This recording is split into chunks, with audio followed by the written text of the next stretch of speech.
What's up, everyone? Welcome to a True Underground Story podcast. I'm the host, Timmy Burner. Today I'm with Andy D. So tell me a bit about yourself. Where are you from, Andy? Grew up in Lockington, Ohio. It's right in between Pickwick and Sydney. Right now I'm living in Troy. Um, Growing up, real big wrestling fan. Got into wrestling. Became a pro wrestler for a little bit there. And then, COVID happened, and I've always loved music. Found my way into music, and here we are. We're going to dive into that wrestling here in a minute. What was your childhood like growing up there in Lockton? I mean, it was good, normal. I mean, parents divorced, but I mean, normal childhood, man.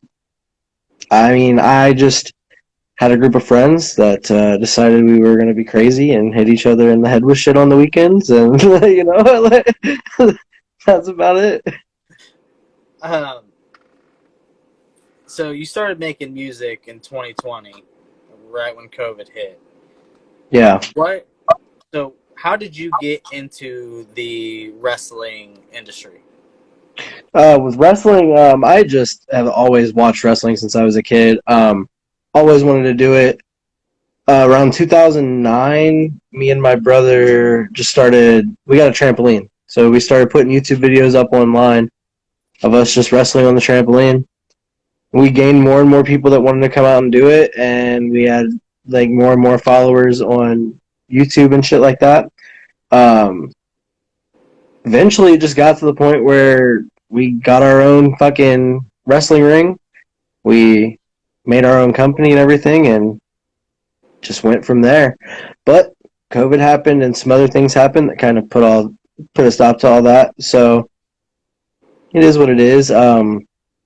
They're right there before the end. My last match was in West Virginia for IWA East Coast, and like that's probably the biggest crowd I've ever performed in front of. There was like 150 people there. So like I was doing stuff, but it just didn't last. Right. So when you started the wrestling, was it just like in the backyard type stuff, like the stuff that ICP kind of like glorified back in the day? Yes, it was straight up backyard wrestling at first. But over the years, we met more and more people that wanted to help us out and train us and stuff like that. When you said you got the ring, was the ring like in the backyard for a while, or did you guys find a venue to start putting the ring in? At first, it was in the backyard, yeah. But then we started getting people to like have us come to their shit and stuff like that, and then eventually we did get our own venue for the stuff. But when COVID happened, us having our own venue running shows just wasn't going to work. Right. Something I found interesting, I didn't even have to like look it up because I just remembered you posting about it. You got put in like an indie wrestling game? Yeah. So it's not out yet. It actually comes out sometime either later this year or the beginning of next year. But so basically it's like this project where they wanted to take independent wrestlers from out the United States and everywhere else and create this like booking simulator type game. So it'd be like a franchise type mode or whatever on Madden. So basically you hire these people to your roster and they all cost a different amount of money and shit like that. And then you just try and grow and be the best company. It's not out yet, but when it's out, you will be able to pick me on there, so it'll be pretty cool. I'll have to check it out. The WWE video games have been letting me down the last few years. Yeah, unfortunately, it's not a gameplay like type. It's like it's a booker, like a booking simulator. That's better than playing anything, just even booking, because the fucking last wrestling game that dropped, it was cool at first. They ran an update and it just started deleting people's fucking franchise modes. And yeah. I was like, yeah, I'm done. Yeah, that's WWE for you. So growing up, being a wrestling fan, who were obviously in your song Roses, you mentioned Scott Hall. Who were some other wrestlers that kind of inspired you to want to seek out wrestling? Man. Honestly, it's kind of hard to like name a group of people for real because I just like my whole life has been wrestling. Like as far as I can remember, earliest memories was watching wrestling on TV. So obviously I grew up in the Attitude Era though. I was like a baby during that time. So Stone Cold, The Rock, Mankind, Triple H, Undertaker, Kane, all those people, obviously. But it seems like every couple years more people come along that I become a big fan of. And then as I got access to the network and going back and watching stuff, like Macho Man, Randy Savage is a big one for me. Shawn Michaels, and then like more current. I'm really digging what Roman Reigns is doing right now. I'm a big Roman Reigns guy right now. Um, I really enjoyed CM Punk. I'm not enjoying what's going on right now, but I enjoyed CM Punk I back didn't in know that the he had a controversy going around right now. when he got signed to AEW here at the end of this last pay per view. There was some kind of big backstage fight, and yeah, suspensions and shit. Yeah, so it's yeah, not looking too good right now for him. See, like whenever I talk wrestling with people, I always tell them like if I'm breaking down favorite wrestlers, my basic like bitch answer I guess would be like The Rock and Stone Cold. Like those deep cuts would be like I was always a huge fan of like D'Lo Brown. I like Dude, D'Lo Brown is cool as fuck. then also fucked with Al Snow because he was just a weird motherfucker and he carried that persona well. Yeah, And then like a newer age wrestling, I guess I think it was mid 2000s was Crime Time. I fucked with Crime Time. JTG and Chad, fire. yeah, I love Crime Time as well. Like, see, that's my thing. Like, I, I tend to say more generic answers because I don't know people's like knowledge Right. on wrestling. Yeah. So yeah, I feel you. But yeah, no, I have some real like hidden gems like Sean O'Hare. I don't know if you remember Sean O'Hare at all. Brief. The name I can't place his face, but I remember the name.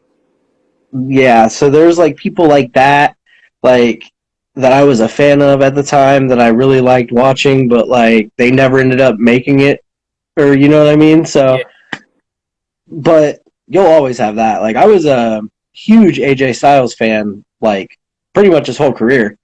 I started watching TNA in like 2004, so and then when he finally made it to WWE and everything, and started With winning the titles and all that. yeah.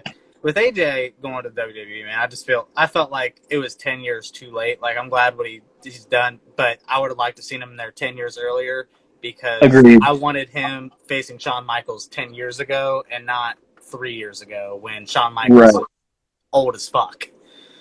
But Exactly.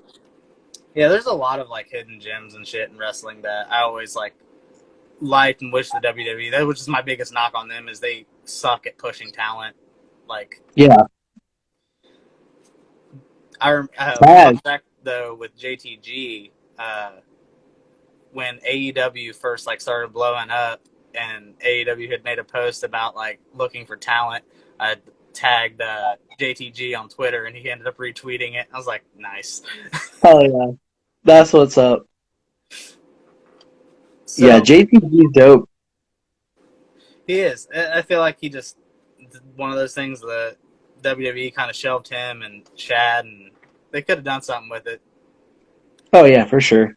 For Just sure. like I see constantly, like with the Dudley Boys getting put back into wrestling shows. I was always surprised if they've never brought Spike back with them. I don't even know if he's still alive because he doesn't ever make appearances anymore anywhere. But he was a huge part of the Attitude Era. Last time I really remember seeing Spike was like 2010-ish. So yeah, I feel you. Yeah. And then I like the Holly Brothers, or whatever the fuck they were. Yeah, Hardcore and Crash. Crash died though, didn't he? yeah, like 03. Yeah. Yeah, it was like related to steroids, I believe. Yeah. But Drugs of some kind. so 2020 hits, and you started making music. What finally gave you that push to go like, fuck it, I'm gonna find these beats, gonna write this song, then I'm gonna go hit up a studio or record? I don't even. How did you record your first song? So really, it was my buddy Shy Shiloh. He was making a lot of music at the time, and he had found somewhere with a studio. And I was like, "Oh, yeah, I'll fuck around and get on one of your songs." It's kind of one of those kind of deals. Like, yeah, I'll get on something. So I went, and it was fun. We did a couple little things. I was like, oh, I'll make a little EP and put it on YouTube. I was never planning on anything big at the start. Um, but then we went to an actual studio for the first time. We went to Victory Recording Studios. It was in Troy at the time. I don't think it's still running, but so we went there and we were just kind of like, wow, this shit's crazy. Like actually being in the studio, seeing what you can sound like with real studio equipment and everything. That's kind of what took off for me. And that was before I even had anything out yet. So I had just been doing a couple little features for him on like a laptop at the house or whatever. So that was like my first real introduction to anything. And then I dropped the It's Time single, which is one that we recorded at the house. I dropped that in February of 2021. And then I dropped my album in April. But basically, I would say from the time we got the last stimulus check until April 2021, I was working on the first album. So around September, October-ish is when I started really working on the album. Earlier, you had said, like, you know, you always fuck with music. What kind of music did you grow up listening to as a kid? Like, what the stuff that you seeked out and, like, the stuff your parents had you listening to? Like, what made you choose the route of hip-hop? So I kind of listened to a little bit of everything growing up. Like my mom's into pretty much everything. Like she would listen to Two Live Crew, the Eagles. Like it didn't matter. It didn't like it literally could go from Garth Brooks to like I said like Two Live Crew or like NWA or whatever. Like it didn't matter. She listened to whatever. And my dad was more like Disturbed, Breaking Benjamin, Eminem, Ludacris, that kind of thing. So he was the more rock and like raw hip hop side of thing, where my mom was like more country, like soul type stuff, but she still, listened to party music every now and again. So I just kind of had a really good influx of all kinds of different music from the time I was born. As I started like getting my own music taste, uh, I've been to a couple Warp tours, so I like screamo music. I like a lot, like pretty much everything. But Tech N9ne, Strange Music. Um, when I came across them, that's who really set it off for me for real. Tech N9ne is my all-time favorite rapper. I think he's the best rapper of all time. No one, I don't think, can say that they've made the impact he's done independently. Yeah. Made the money that he's made independently and dropped as much music as he's dropped. So Catalog's deep. yeah, so that's kind of like that's my inspiration is Tech N9ne. I want to be able to do everything on my own and not have to answer to anybody. You know what I mean? Yeah. With Tech N9ne, like, I respect the hell out of what he's done, especially like for the underground culture, because he's like a facet in the underground scene, and he actually his Strange Elation cipher that he did with all of Strange Music.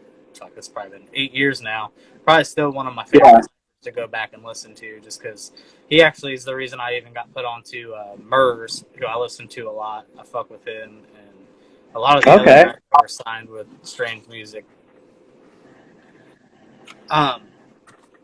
So when you started making your music, what did your mom?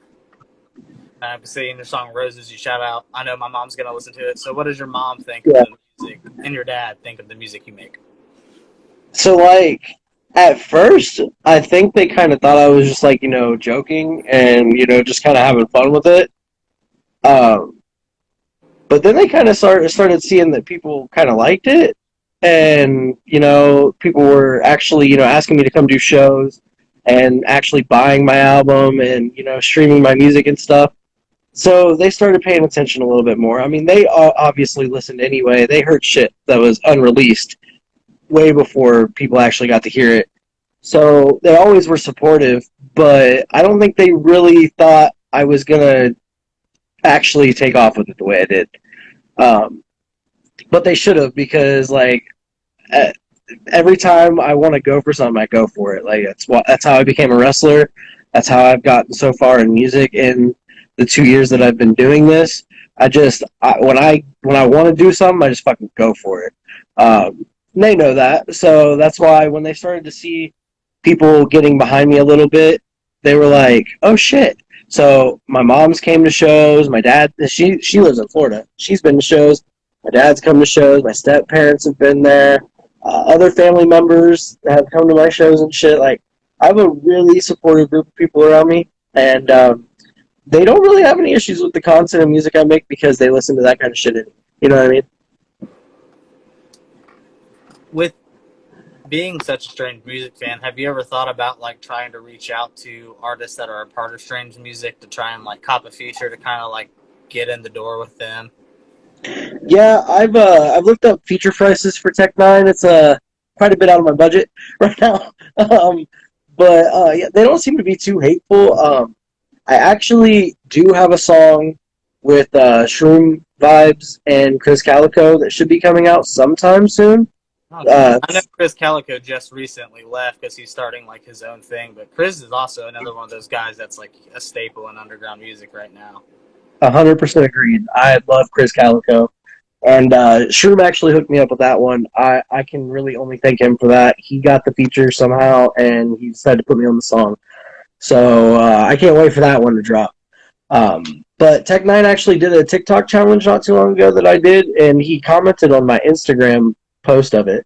So, I mean, I'm trying to get out there, but like, there's a lot of people that are trying to get out there to them too. So it's hard, but maybe they'll see something eventually that they're like, oh shit, hell yeah.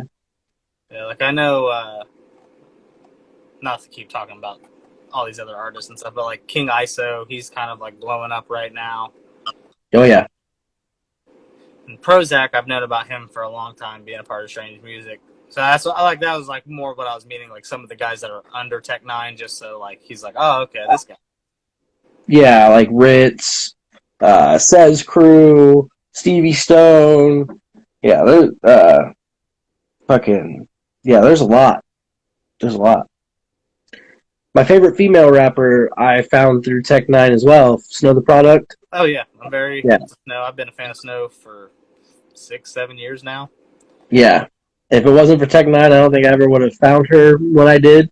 I was hearing her shit before she really blew up, and now she's starting to blow up. So it's like, hell yeah.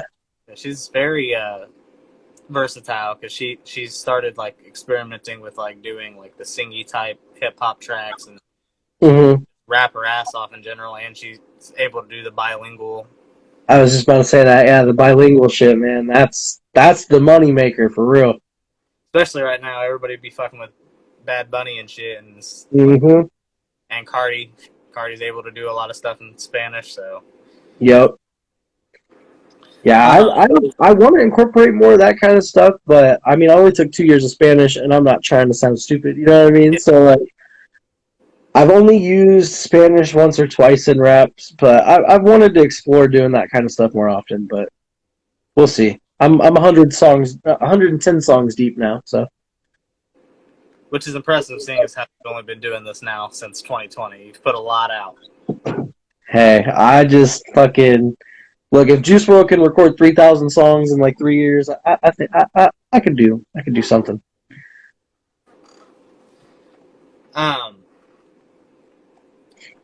So obviously you said like Tech 9 is a huge inspiration to you, and I'm assuming you would say he probably also is a bit of an influence on your sound and style. Who would be some other artists that you've kind of pulled influence from? Honestly, oddly enough, I pull a lot from rock bands and like country singers and fucking pop artists and honestly a lot of things that you wouldn't imagine. But on the rap side of things, Logic, Joyner Lucas, Tech 9, Tupac, Eminem. Man, there's a lot. I honestly kind of take from a lot of people. I try not to take lyrics though, and I try not to take flows either. But a lot of the cadences that I'll use is stuff that I've heard. Like I do some Ritz type cadences a lot. Um,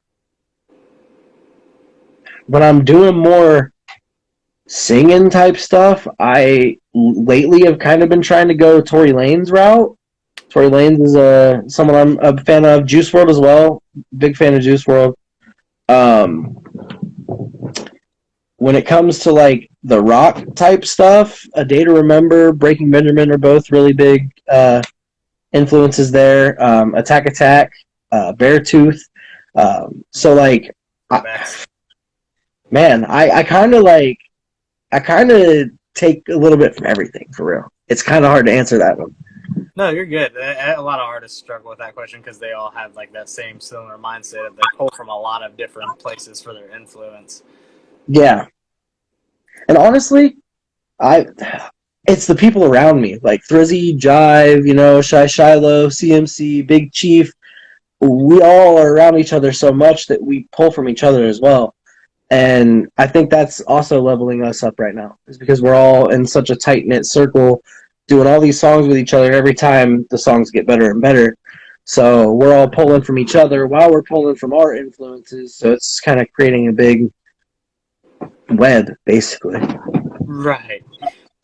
Yeah. Obviously, I can't listen to your entire discography. You pointed out how deep it is, but I've listened to quite a few of your songs. Like usually, if I share your I share your music on when you release and stuff, and I always listen to the songs just so I know if somebody asks about the song, I can give them an answer to it. Right. So, have you ever done like a horrorcore track of your own, not like as a feature? Of my own, yes and no. So Acknowledge Me is kind of horrorcore, but it's more just like rock rap. It's basically it's a Roman Reigns inspired rock song, kind of in a way. I did a song on my first album called State of the Union. It's kind of horrorcore, but it's more governmental. So it's and then Anachronistic off of the Anachronistic album is another more rock based type one. I've done quite a few horrorcore type things with Shy Shiloh. That's why I was curious, just because I know Shy Shiloh does a lot of horrorcore in a lot of his raps. So I'm curious. Yeah, I mean, I've done it a few times. I just kind of try to stick away from that. Honestly, my whole first album, I was kind of nervous about what I could get away with saying and what I couldn't get away with saying. Things like that. So I've kind of tried to stay away from those kind of topics, but people have been bringing it out of me lately. So, I've been going in on some tracks lately. So there's some unreleased stuff that fits the description. With kind of going back here real fast to the wrestling aspect of things, and we talked about like backyard wrestling with ICP. Did you listen to much ICP growing up? Yeah. ICP, Twisted, fucking Axe Murder Boys. Like, I listened to all those guys, like all the Juggalos, G Moski. They kind of go hand in hand with trained music and stuff. Most people who are N9 literally performs at the gathering, the gathering. Yeah, I'm down with the Juggalos. Have you ever thought about trying to go to one of the gatherings and perform? Oh, for sure.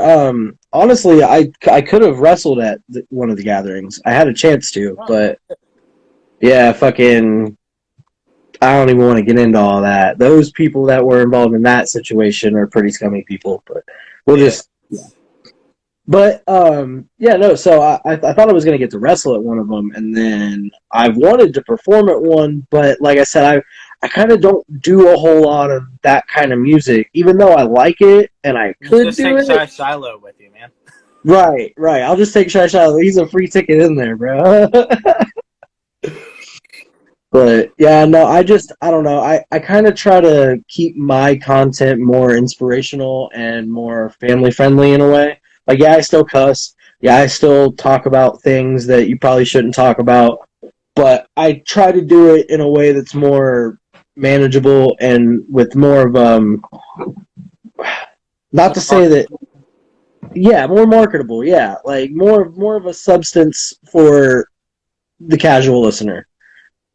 There's But nothing wrong with that at all. Like, it's smart, especially on the marketability side, because there's a lot of artists that, like, when I used to try and like promote their music videos and stuff, I couldn't get them to promote because it was every 3 seconds of the song there's something, either a gun in the video or smoking in the video. I can get away with it sometimes if it's like 15, 20 seconds in, which is something a lot of people don't realize when you run ads on Facebook and Instagram. If you put it in the back end, Facebook and Instagram only scan the first 10 seconds. So if that first 10 seconds is clean with like no cursing and no drugs or guns, most likely you can get it approved, and as long as nobody reports it, you'll get away with it. Oh yeah. I didn't know that. So the only reason why I brought the ICP back up was just because I think I talked about it with Shy Shiloh, or maybe it was just like in general. ICP had a fucking video game. Yeah. That was fucking fire. I fucking played the shit out of that game. It was funny as fuck. It was just wrestling. It was Backyard wrestling? Yeah. I think it was literally just Insane Clown Posse presents Backyard Wrestling. It was a dope game. Yeah, that game inspired quite a few dumb ideas. Shy Shiloh literally threw somebody on a flaming mattress once, so I mean, yeah. Man. We were crazy, bro. We were crazy, man. So, you've gotten to do quite a few features in your time already. But you've worked with Big Chief, you've worked with Thrizzy, you've worked with CMC, and Shy Shiloh, obviously. And Regina Malum. What would you say has probably been your favorite verse that you gave to somebody? I'm so glad you asked me that and not who was my favorite feature. Oh, no, I don't do people like that. Man. Honestly, it's shit you haven't heard yet, man. For real. Because right now I've got 27 or 28 unreleased songs. Most of them are features that haven't been put out yet. And I would say probably my favorite one I've been listening to right now is the song I did for PCG Doll and Tony Lawless. It's called Grinding Every Day or something like that. We haven't even come up with this out yet. But we literally just recorded it the other night. It's probably one of my favorite verses I've ever done. But it's probably not gonna be out for a while. So something that's out. Probably Get the Bag on Original Spaz's CD. Okay. That's probably my favorite feature. I get to perform that song at shows a lot too, because Spaz is very active at the shows. So being able to have somebody that you gave a song to that you can do the song live with them and shit a lot also helps. So that's probably one of my favorite features I've given out. So you've already secured a Chris Calico feature thanks to your guy, and you want a feature with Tech-N9ne. If you didn't have to pay for a feature aside from Tech-N9ne and obviously Chris, who'd be another artist that you would want a feature for if you didn't have to pay for it? Just one other person? You can give me top three. Okay, to three. Okay, there's three people.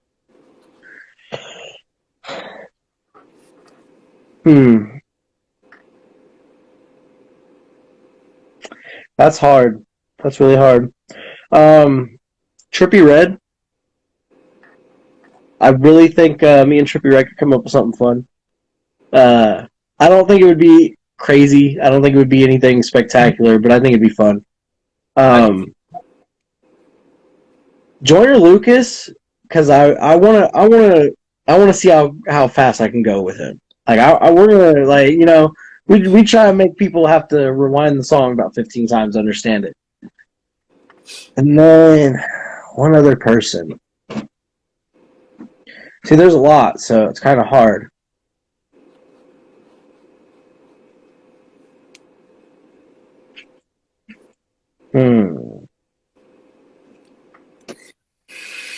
Honestly, probably like,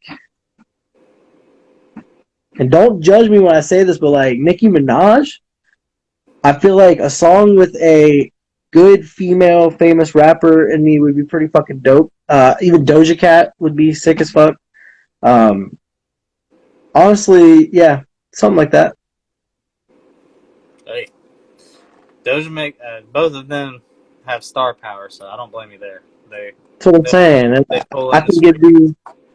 I like that Dua Lipa song with the baby too. That levitating song. Yeah. Like I like shit like that too. So I don't care if it's a pop star. You just come give me on the verse. I don't care. So your hat, you got an ND hat. Something that a lot of artists don't do early in their careers, which you have done, is brand. You've branded Yeah. yourself, you've got merchandise and stuff. At what point did you realize, like, fuck, I need to start making merchandise, getting hats and shirts to sell, especially when you're out doing shows? Well, I was a wrestler, so I kind of got into this knowing you Uh, had to do that. that's a good Yeah. point. The wrestling kind of helped you understand the Yeah. branding aspect of things. It helped me with stage presence. It helped me with everything. Like I was able to literally come and do my first show in rap, and people were like, "What the fuck? Like you what? Like you just looked out in this crowd and you just did all that first time, like nothing, like." But I had cheat codes because I'd already been in front of a crowd. I'd already done that kind of shit. So performing on stage is nothing for me. Remembering lyrics is nothing for me. I remember like probably 1,000 different songs word for word in my head from all these different artists. So remembering lyrics ain't shit for me.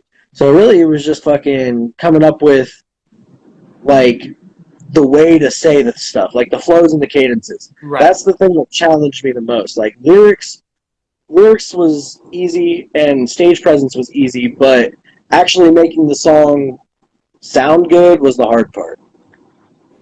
But yeah, I came in pretty much knowing you'd have to have merch and shit like that right away.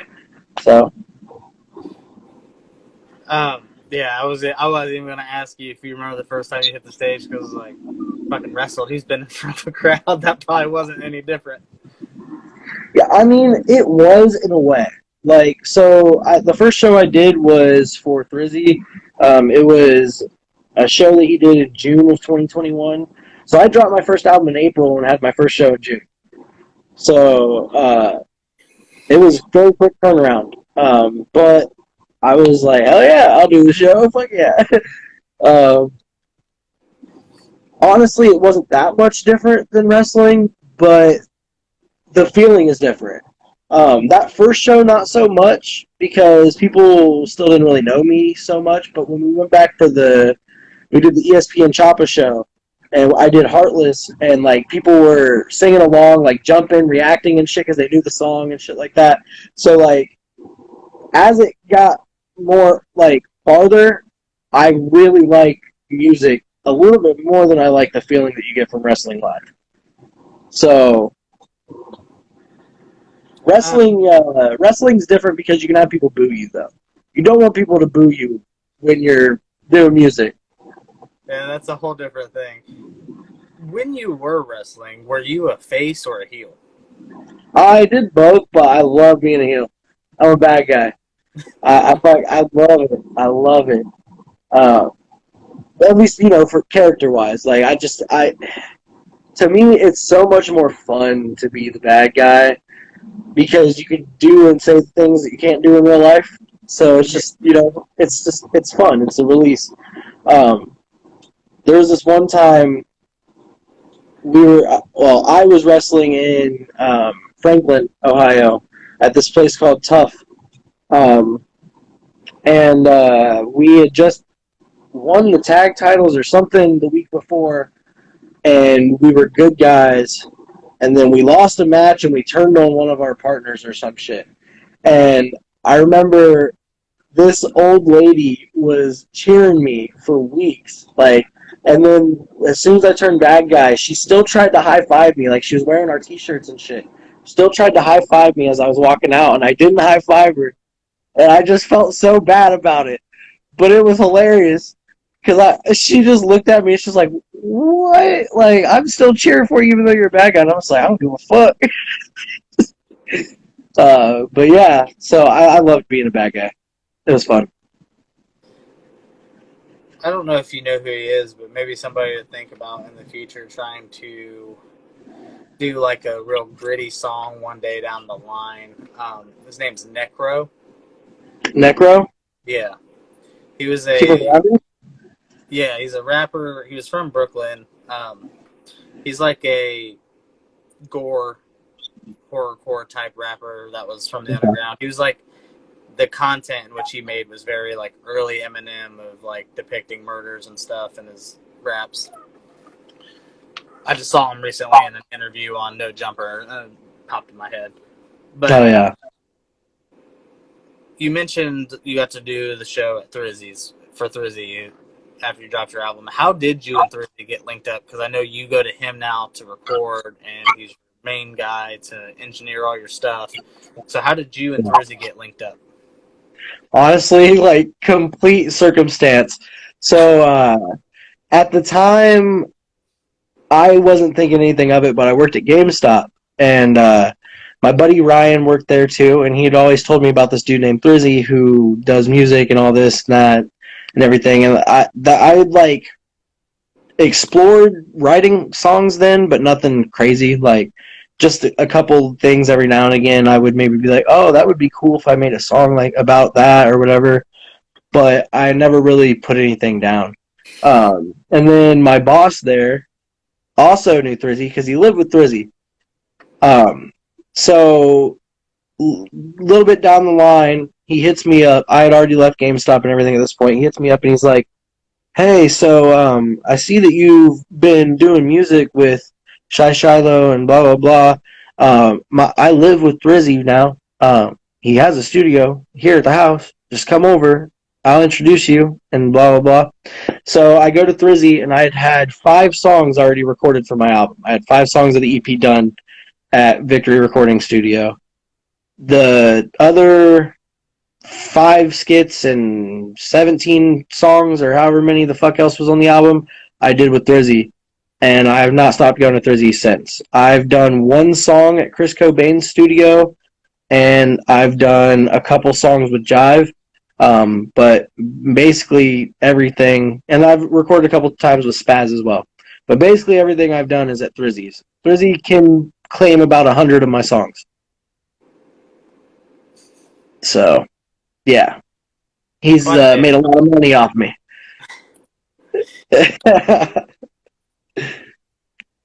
Um, what would you say has been like the hardest thing for you as an artist?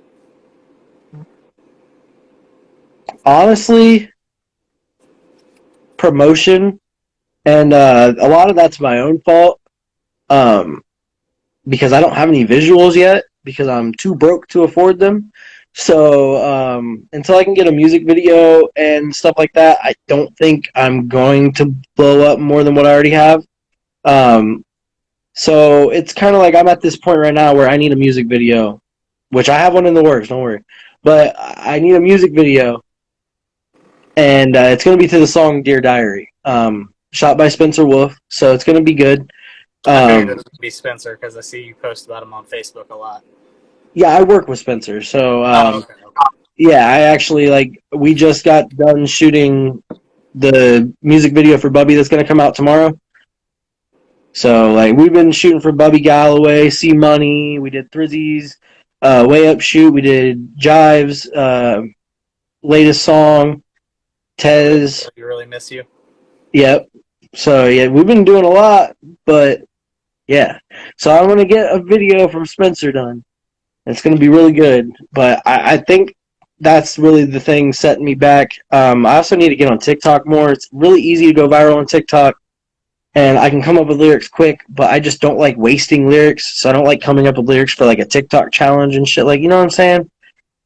But I'm gonna have to just do it because I need to promote myself more. That's the one thing I'm lacking is promotion, and it's because I'm broke as fuck.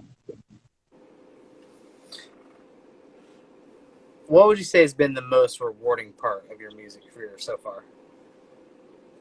Honestly, just like the memories that I've got to make doing this shit, and the people I've met for real.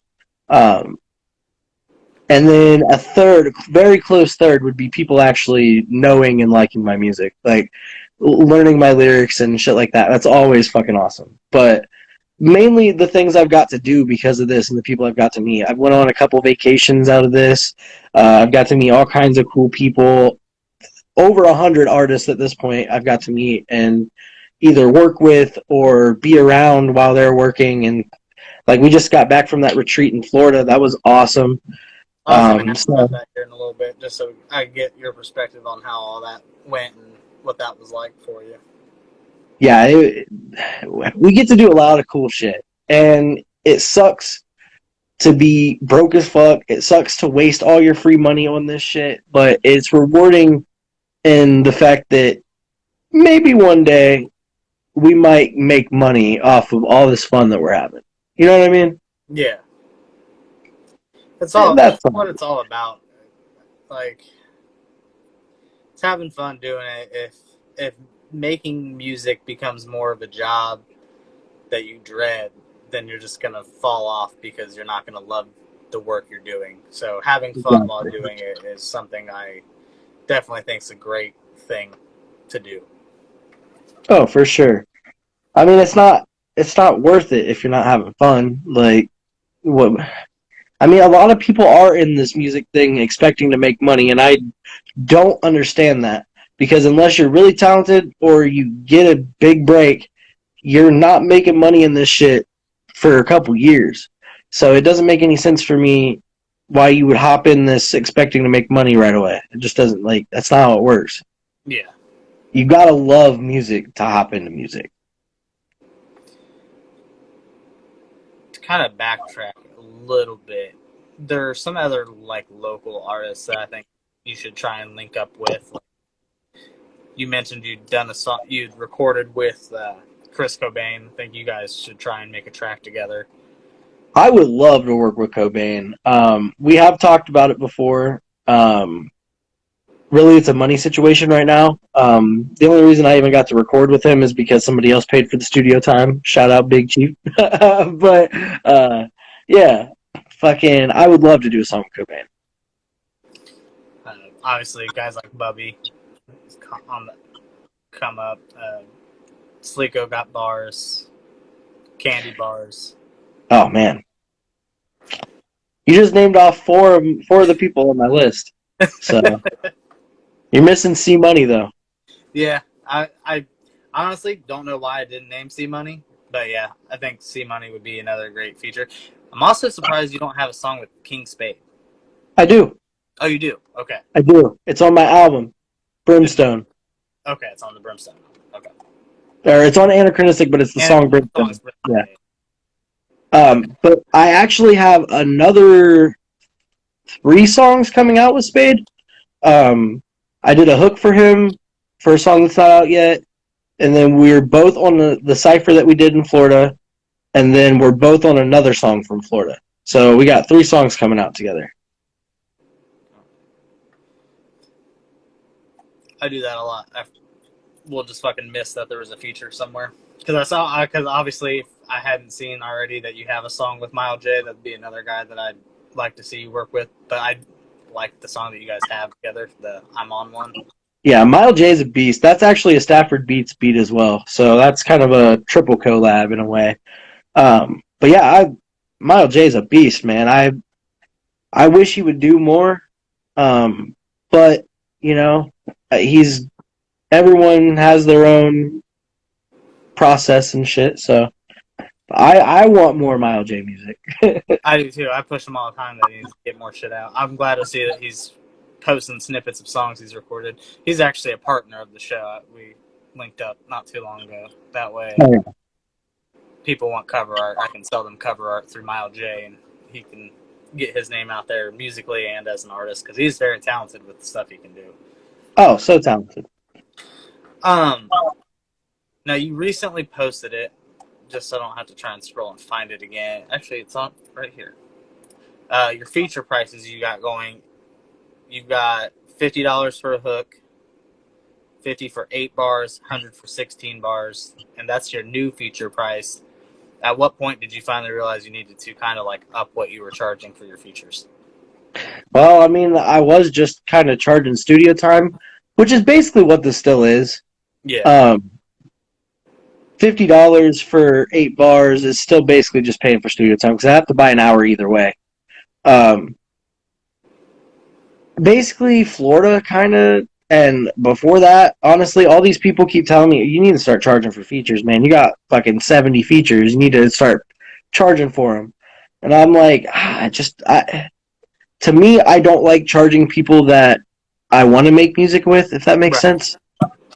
Um, but I don't really like even charging people I don't want to make music with. So right now, I just kind of set it at the standard price of like 50 because that's basically just studio time anyway, and most people understand that.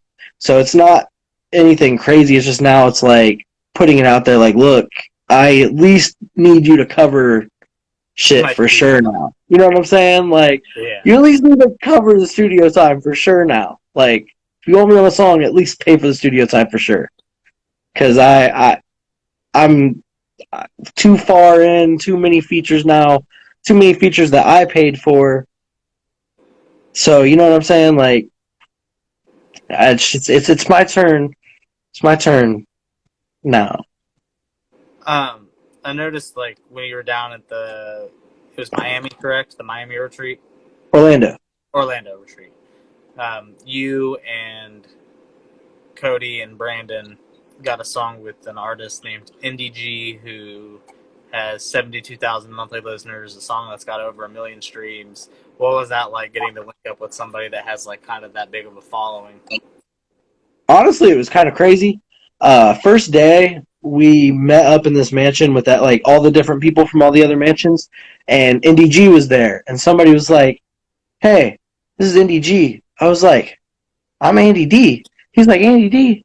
He's like, "I'm NDG," and I'm like, "We're gonna have to make a song together, bro." Like, so that's kind of like what the talk was the first day. I didn't think he seriously was gonna hop on anything that I was making.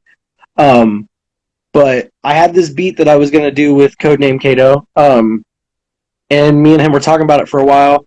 It was like the fourth day in, Thursday decided to set up his stuff at this other mansion when we went there. And Thursday was like, "Oh, I think I have a hook that I could put on this song for you guys." So Thursday laid the hook down, and then me and Kato came up with our verses and everything. And I was like, "Man, I don't want to do a full 16 on this. I just want to do 8. Maybe we'll leave the other half of my verse open for somebody." And then NDG comes walking in the door as as the song is playing, and he just kind of looks over and he's listening to it. He says hi to all of us, and he's like, "Yeah, I like this." I was like, "You want on it?" He's like, "Yeah." So I was like, "Yeah, get him on here. You take the other 8 bars from my verse right now. Let's record this man." So that was really cool. That was really fucking cool. So I got a game I play on here called This or That. I'll present 2 artists to you. You tell me which one you want to listen to. Oh hell yeah! If it's an artist you don't know or don't really know the catalogs, well, you can just say pass because it goes back. I have some artists that are like old school. But, Yeah. Sorry, here we got G Unit or Slaughterhouse. Ooh, I'm gonna have to go with G Unit just because I listen more. Like, Slaughterhouse is good though. Cardi B or Nicki Minaj. Man, that's hard. That was hard. A year or two ago, I would have just said Nicki right away, but Cardi B has been killing it lately. I'm gonna go with Cardi for real. All right. XXX Tension or Juice World. My brother's gonna hate me for this one. These are his 2 favorite artists. So, um, to be honest, Juice WRLD. Juice WRLD? But I love X.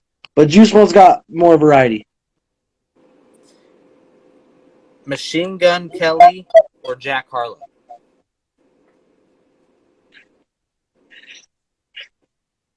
See, I'm not a huge Jack Harlow fan like most people are. I do like his music. I don't think he's bad at all. I'm just not as big of a fan as most people are.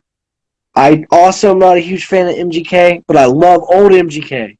I So for use a that, preference with some people. I usually put rapper MGK, yeah, but I didn't know if just because you have such a wide variety in taste, if you were fucking with this new pop, like his pop punk music he's making. it's not bad, but I like MGK from 2009. You know what I mean? Like I like that raw MGK. But I'll say MGK just because of that, because he has plenty of songs I can actually listen to. Jack Harlow's got maybe 5 or 6 I listen to. So Um, that's something I always tell people. Jack Harlow, like I listened to his album when it dropped because I like Jack Harlow a lot. But my biggest takeaway from the album was I don't like when he used soft beats. He is a yeah, lot better when the beat's hard, and he's not, because when he does the soft beats, he's trying to be Drake, and yep, he's not Drake. yep. And because he did a song with ESTG that just fucking goes hard. I'm like, Hmm. his song Nail Tech, probably one of my favorite songs of his. I'm like, just stick to this fucking style. Like, you He goes fucking hard as fuck. yeah. And there's no denying he's got bars. He Oh yeah. has bars. Like he's got bars. So I just think if MGK had stayed rapping the way he was and never switched up to a different kind of style, he probably would be considered one of the best rappers right now. But he switched up and everybody didn't like him for it, even though he's got that right to switch up if he wants to. What is your take on the rap? Was it Rap Devil? So look, I agree with what MGK said in the song with Tech 9. I agree with it. No Reason is a great song. I agree with MGK, and it wasn't even a diss at Eminem. He was more or less kind of saying, at least the way I interpreted it, is that a lot of people around here are claiming that they're a rap god when they're not a rap god. They're just a rapper. You know what I mean? That's kind of what I got out of that whole verse. But Eminem took it as a diss. He got upset about it, and then Rap Devil and fucking all that shit and Killshot had to happen. I don't really like either one of those songs. I think they both are kind of weak, Yeah. and I think it was a publicity stunt, to be honest. Oh, 1000%. They both But benefit from it.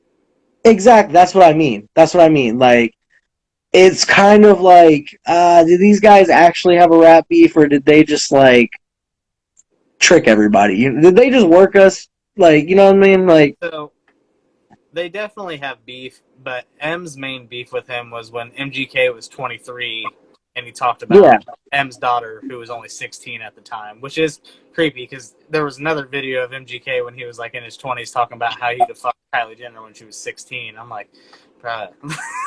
I did see that, and that's very troubling. And I agree with that.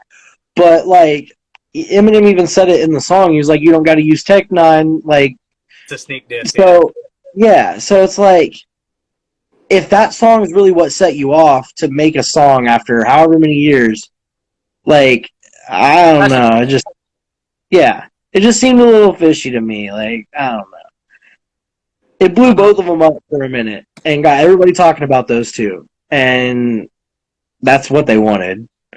And that's something I try and explain to people. Like a lot of times with like rappers that beef, they even if they have real beef, having the beef is what like helps push their careers or just even like gets them a lot of attention. Like when rappers beef, it does well for them number wise.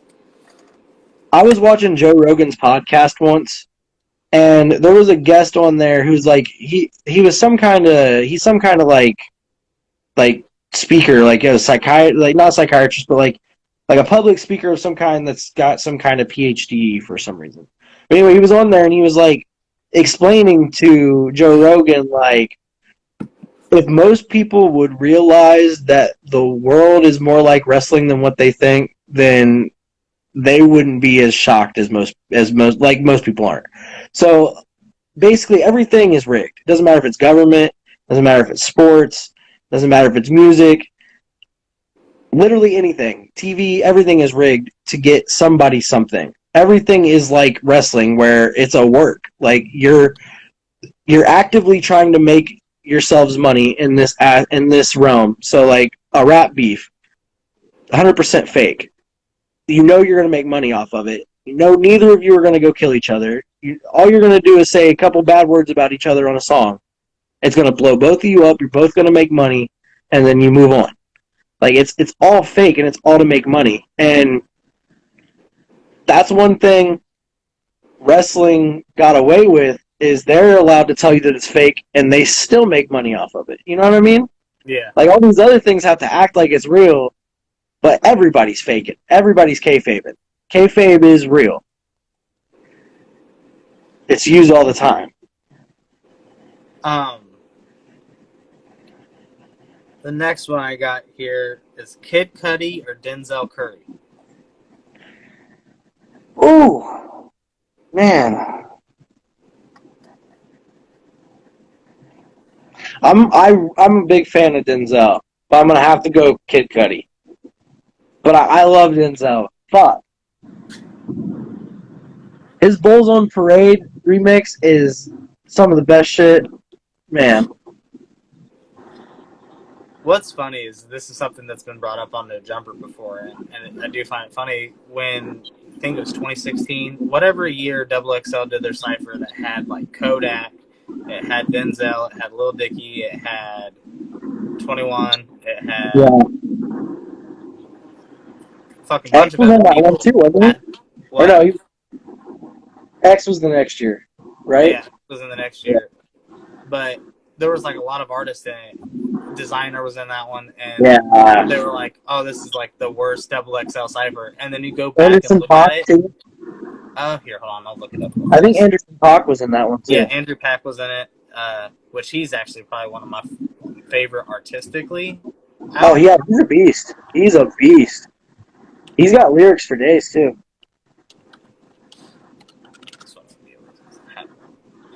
Designer, yeah, it was Designer, Lil Dicky, Anderson .Paak, Kodak Black, 21, Lil Uzi Vert, Lil Yachty, Denzel Curry. And at that time, when that cipher came out, everyone was like, "Oh, this is fucking trash. This is one of the worst ciphers." And then you go back and you look at it. All these dudes have phenomenal fucking careers now. I remember hating everybody's verse on there except for Lil Dicky, and then I was like, "Oh, maybe I kind of like Denzel Curry." And then, like after the years went on, I'm like, "Oh my god, all these people got famous. What happened? What? I did not expect that." But hey, I have a discussion with people all the time with like Kodak and 21. I didn't care for their music up until like this last year. They've both really grown on me. Like you can tell they've matured. Designer, I'm still not that big on, and he's like the only one because Uzi's very artistic. Yachty, fucking take the walk to Poland. Like, I still don't like Yachty. But it's not that I don't like him. It's that I can't. Like he's too goofy for me. I cannot take him seriously, man. I just can't. I think that's why I like him is because it's his personality. His personality sells it for me with him. Yeah. All right, so moving on, we got Kevin Gates or Joyner Lucas. Joyner all day. I look, nothing against Kevin Gates. I like Kevin Gates, but man, that was easy. That was cake work. Lupe Fiasco or Wale? That is a good one. Both very talented. Wale probably has more songs that I know and like. Also, I'm gonna have to give it to Wale because he's a wrestling fan. Didn't he host Raw one time? Yeah, and he actually has a song like using the Razor Ramon beat. You need to look that up because it's fire. Check that out. Yeah, that's fucking dope. Yeah. Wiz Khalifa or Young Thug? I don't even know why I had to think about that. Wiz Khalifa.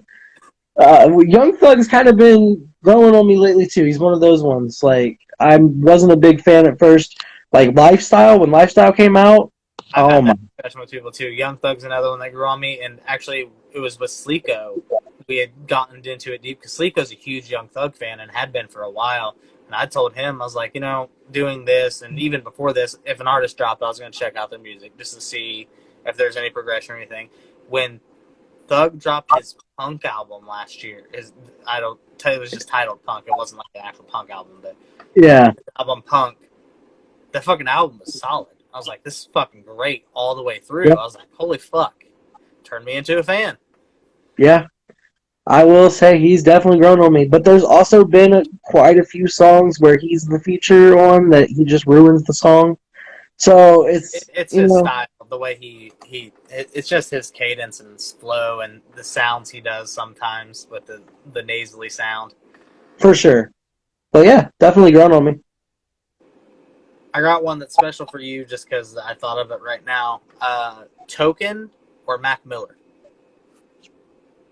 Oh, fuck. I assumed you were a Token fan. I'm a fan of both of those guys. Token, I'm a really big fan of, but I think he suffers from the main problem that most rappers like me suffer, and that's getting stuck in that kind of underground fast rapper loop. When you break out like that, that's all people really want to hear, and it can get kind of boring and repetitive. Mac Miller, on the other hand, though, he was an artist. He was. Like an all-time artist. So I'm about to go with Mac Miller. So, but I do love Token. He's got room to grow, though. He's got plenty of years. Oh yeah, I like Token, and he's one of the things I really like about Token is the artistic things he does in his music videos, because he directs all his own. He directs all of his videos, and he tries to make them as artistic as possible. Yep. So I give the one Code Red, I think, the one where the dogs are like being held. Dude, I could not imagine doing that scene. That had to suck. There's one that I watched the behind the scenes of him that had me fucking laughing. Let me go to his YouTube real fast because I can't think of the name of the song, but it's one of his only songs that he does that's like very slow and very artistic. Video. Oh, what the fuck is that? It was before his newest album, Sit. Yes. He's in a Balenciaga sweater, and the behind the scenes, he's like, dude, it's like 95 degrees in this fucking restaurant, and he's like, I'm fucking sweating so bad right now. Oh, yeah. Dude, it gets hot in them restaurants. We were shooting the Temporary Love for C Money Baby, and we were in the Bridge in Sydney, and man, it was hot as hell in there. And C Money's wearing like this full suit, and I'm like, dude, I don't know how you're living right now. I don't know how you're doing it.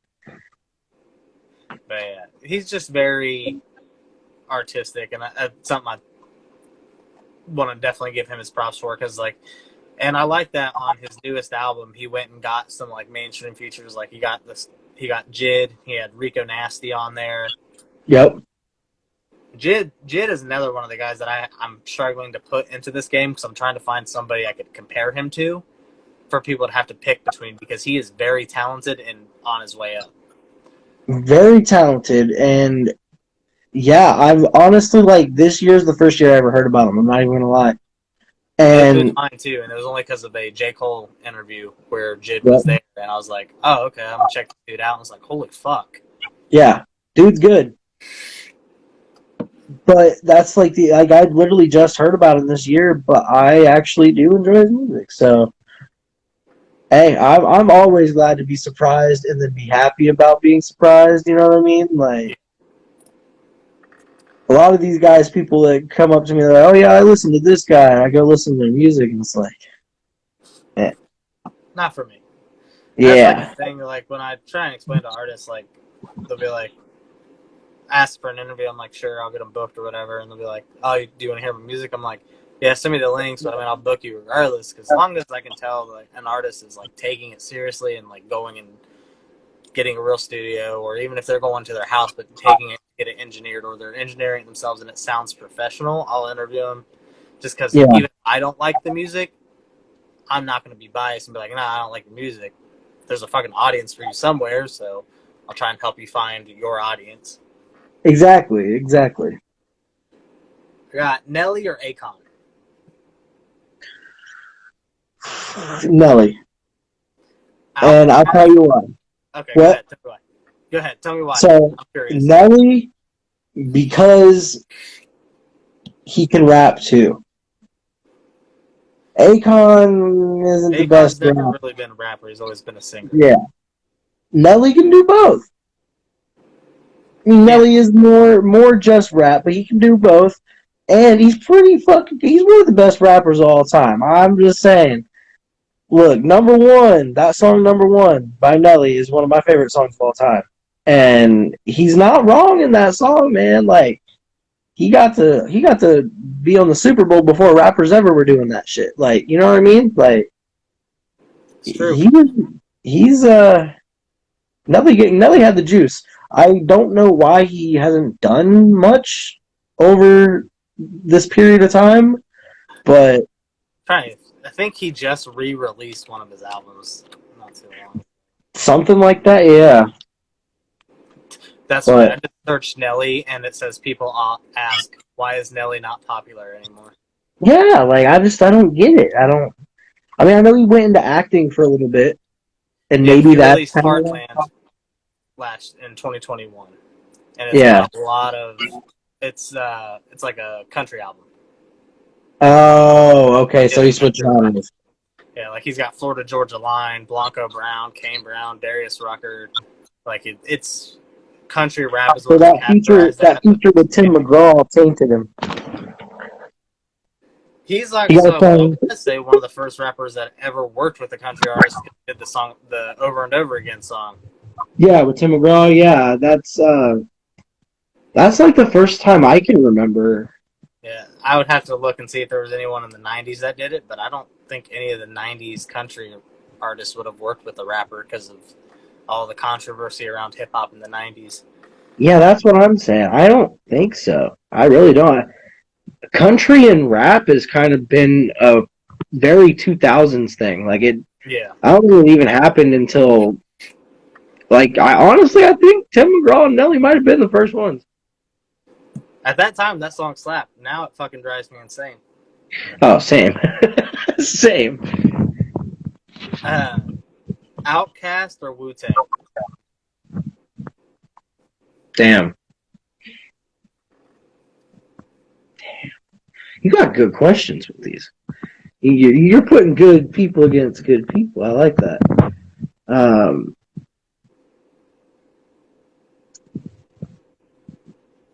Wu Tang, Wu Tang Wu Tang. I love Outkast. or The Game? Obviously, Eminem. Fuck the game. nah, nah. But honestly, if you were to put Eminem up against like Logic, I might have had to question it. You know what I mean? Like, I'm I'm not the biggest Eminem fan. I love a lot of his music, but there's a lot of his music that I can't stand either. So I'm kind of one of those fans. Like I like the songs like Toy Soldiers and Sing for the Moment and Evil Deeds and some of the more sleeper hits that are really really good songs.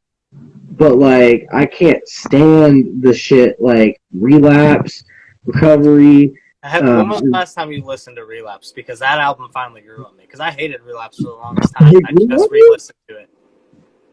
I think to me it's the songs like 3 a.m. and Underground and like the ones that he's like depicting the very weird shit, like opening up an umbrella inside of a girl and all that kind of. I don't Relapse. Just I don't know if it's just unsettling and I don't know. Recovery is good. I like Recovery. I like that he did like a motivational album. I'm cool. Yeah, like Beautiful is one of my favorite songs of all time. Um, Seduction is one of my favorite songs of all time. Um, but yeah, I don't know. I guess I just don't like the Eminem that most people like. So I don't even really like the Real Slim Shady, or I was like, I don't really like those songs. I don't think they're good songs. I think they're very catchy, but I don't know. I feel like Eminem is such a good lyrical artist that I've kind of been tainted by hearing what he can do, and the songs that are just kind of goofy, I just can't stand. I don't know. It's weird.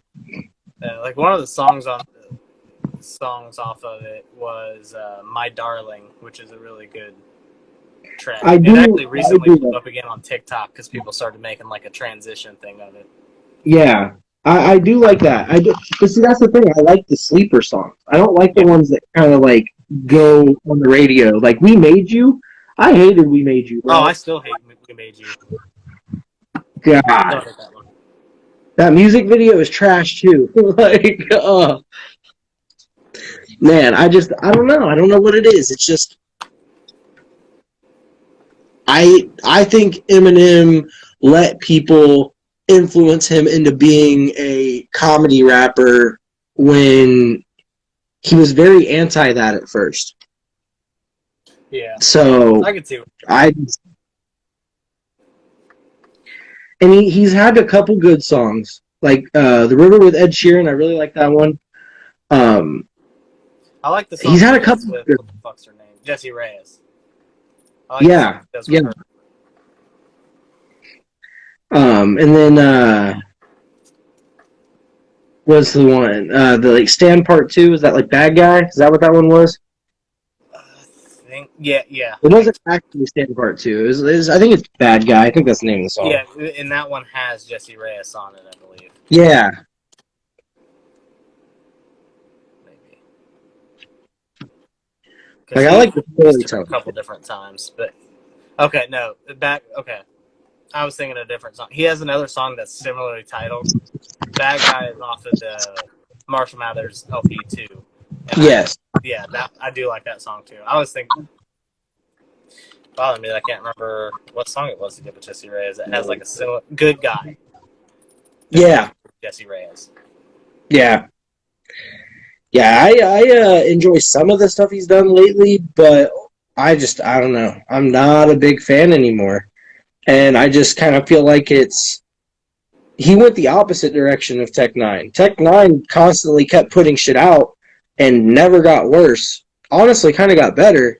Eminem waited years and years before certain releases and dropped stuff that wasn't up to par with the previous stuff. So it's kind of like he had a hidden gem in there every now and again, but overall, he was still always trying to do better than what he did before when it's not. I don't know. People are going to hate me for my opinion on that, but Everyone's entitled to their own opinion, man. Music is also something that like is always a heavy debate, but at the end of the day, music is subjective. Like you like what you like. yeah. I just think I like Eminem too much to let him get away with not putting enough effort in. I know, like a lot of people, a lot of their issues, subject matter is not there because it's just now just like to them, it's just a lot of like bars, just be stacking bars on bars, but with no like subject matter behind the songs. I He get that. forces a lot of shit too. Like he forces a lot of wordplay that doesn't need to be forced. Like I get you're not on drugs anymore, so why are you gonna sit there and make a song acting like you're on drugs? Because it just kind of like you know what I mean. Like it doesn't make sense to me. Yeah, no, I get that. I get that. Like talk about your struggles now that you're off drugs and like now that you don't have those distractions. You know what I mean? And he does do that in certain songs, but I don't know. I'm gonna get on a tangent because I can't stand it when people fall off and aren't as good as what they used to be. Like it's the same reason why I don't like MGK right now. It's because like, man, you were so fucking good. Wasted potential. We got 50 Cent or Ja Rule. Honestly, I couldn't tell you if I've ever listened to a Ja Rule song. Not even gonna lie. If I have, it's probably one that's like popular that I just didn't know was him. So for that, I'm gonna go 50 Cent. But Ja Rule was one of those guys that I just never really had anybody around me that was like, oh hey, listen to this Ja Rule song. Like I don't know. Murs or Corday? Okay, that's a really good one. I can tell you listen to like the same type of music I listen to. Um, fuck that one. Damn. I Um, usually put Corday against D Smoke, but I didn't know how hip to D Smoke you were. D-Smoke is a beast too, bro. He won Rhythm and Flow, yeah. Man. See, Corday honestly is becoming one of my favorites right now. Same. He's killing it with like everything he does lately.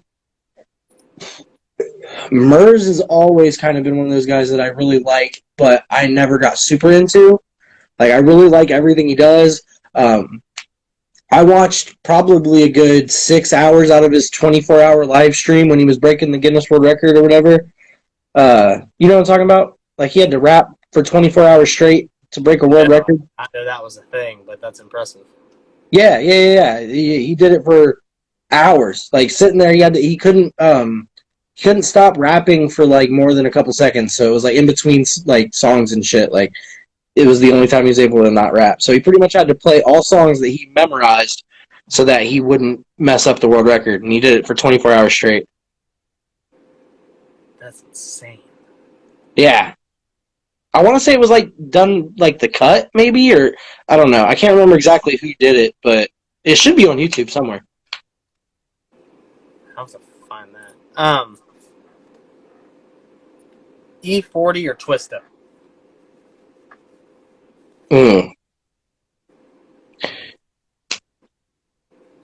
Man, Twista's probably one of the best fast rappers of all time, if not the best. But E40 is probably one of the best wordplay rappers of all time. So that one's hard. You're getting me with these. I'm going to have to say E40 just because I listen to more of his solo stuff.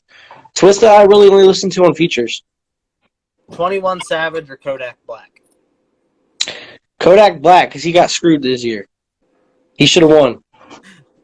With the Grammys? Yes, justice for Kodak Black. Nah, but for real, he should have won that. Like, somebody should have Kanye'd and been like, but Kodak had the best song of the year. He did have an anthem. It's Super Gremlin, I hated when I first heard it. I ain't even gonna cap. I hated that song. My brother showed it to me. He's like, hey, listen to this new Kodak song. I fucking love it. He's like, first time I listened to it, I hated it. He's like, but I've listened to it about 3 or 4 times now, and I love it. I was like, man, I don't like this one bit. Come find out, a couple months later, I'm at every fucking show I'm performing at, listening to that song before, because it's just in every DJ's rotation, and I'm just like, okay, I actually do kind of like this song. I can't even lie. Now it's on my rotation, so. Ab-Soul or Schoolboy Q?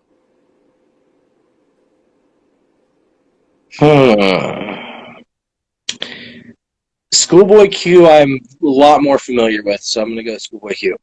But I don't know. I could be wrong. I just know more of Schoolboy Q. No, Ab-Soul is a little bit more. I can't say underground because Ab-Soul and Schoolboy are both signed to top TDE. Yeah, but Ab-Soul they're both just guys that have really good pens, so I paired them, especially with the TDE connection. Yeah, I'm a big fan of Schoolboy Q though. Like, I use Schoolboy Q multiple times for theme songs for wrestling. So awesome. Yeah. You got J. Cole or Kendrick Lamar? I knew you were gonna ask this one. This one everybody like always has the debate over. I think Kendrick's better, but I think J. Cole has better work ethic. Does that make sense? Like, I see what you're saying. I feel like Kendrick is better, but he doesn't try as hard. And I feel like J. Cole tries really hard, but he is really good. Like, I feel like if Kendrick actually tried more, he probably would be the best of all time. But I feel like he's kind of lazy. But that's just me. That one might be the one that gets you killed in the comments. Hey, look, it might, but look, you can't tell me that man does not have more. Take, man. You can't tell me that man has not made more than 20 songs in the last 3 years to where he can drop an album. You know what I'm saying? Like, I know he just dropped one. But like, come on, man. And I mean, J. Cole don't drop as often either, but he be steady He on their drops feet. single. J. Cole will drop singles here and there. Kendrick really Yeah, doesn't fuck with the singles game. Kendrick will just not talk to anybody for 4 years and then just randomly drop it out. And it's like, He'll bro, what are post we the doing? album cover and be like, tomorrow. Yeah, it's like, bro, come on now. Did you just wake up yesterday and decide to make an album finally? Like, come on. I know for a fact he's got a shit ton of songs in the vault that would blow away anything on the radio. But who knows? We might never get to hear them. We probably will never get to hear their collab out. That's been done for about 7 years now. I just think Kendrick could totally kill the game. He's probably one of the best lyricists of all time. There's some shit that he can do with words in a song that just don't make any sense. Like, there's this one song he has with Pusha T, I think, where he's like, he's talking about numbers the whole time. And it's like, it all adds up to like the year he was born and like all kinds of other shit. Dude, like Kendrick is just, but Kendrick can like, he can rap about the same thing 7 different ways, all within like a 4-bar fucking thing. Like he's so talented with wordplay and with numbers and with all that shit that like even how many syllables are in like lines of shit and everything. He's weird. He's a wizard. But I think that's what takes him longer too, is because even though he's very good at what he does, I think he's one of those people that probably critiques his shit way too much. I think so. So He's another one of the guys that's like just super artistic, especially when he does visuals for his songs. He's very artistic about it. I yeah, think if it doesn't meet what he wants, even though other people might find it amazing, he's like, nah, this isn't my bar. that's what I'm saying. It's like, bro, he could easily drop a mixtape tomorrow of songs he's made in the last week, and it would body anybody. But he waits to put out albums that are all specifically designed to go like this. You know what I mean? Like it's like, which I can respect, but I want more Kendrick. Damn it, Next I got for you is Tory Lanez or Chris Brown. Tory Lanez, and I'm gonna tell you, I love Chris Brown. Both these guys have troubled past, but I'm fans of both of them. So look, I don't endorse anything they've done. They both are very talented singers. Tory Lanez though, because he can rap way better than Chris Brown can. Bruno Mars or The Weeknd.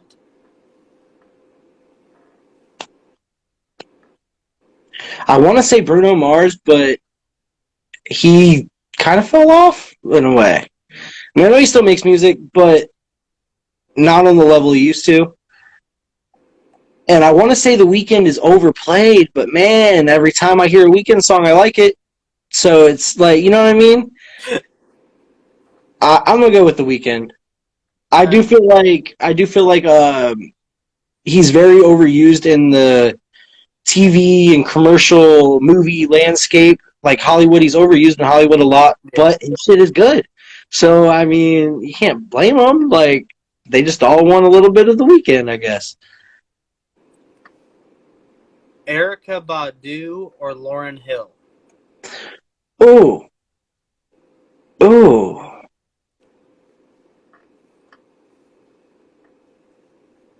Lauryn Hill.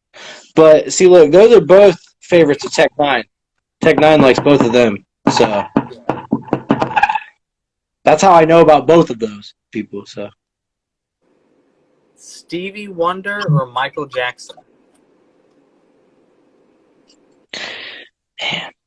honestly, Michael Jackson.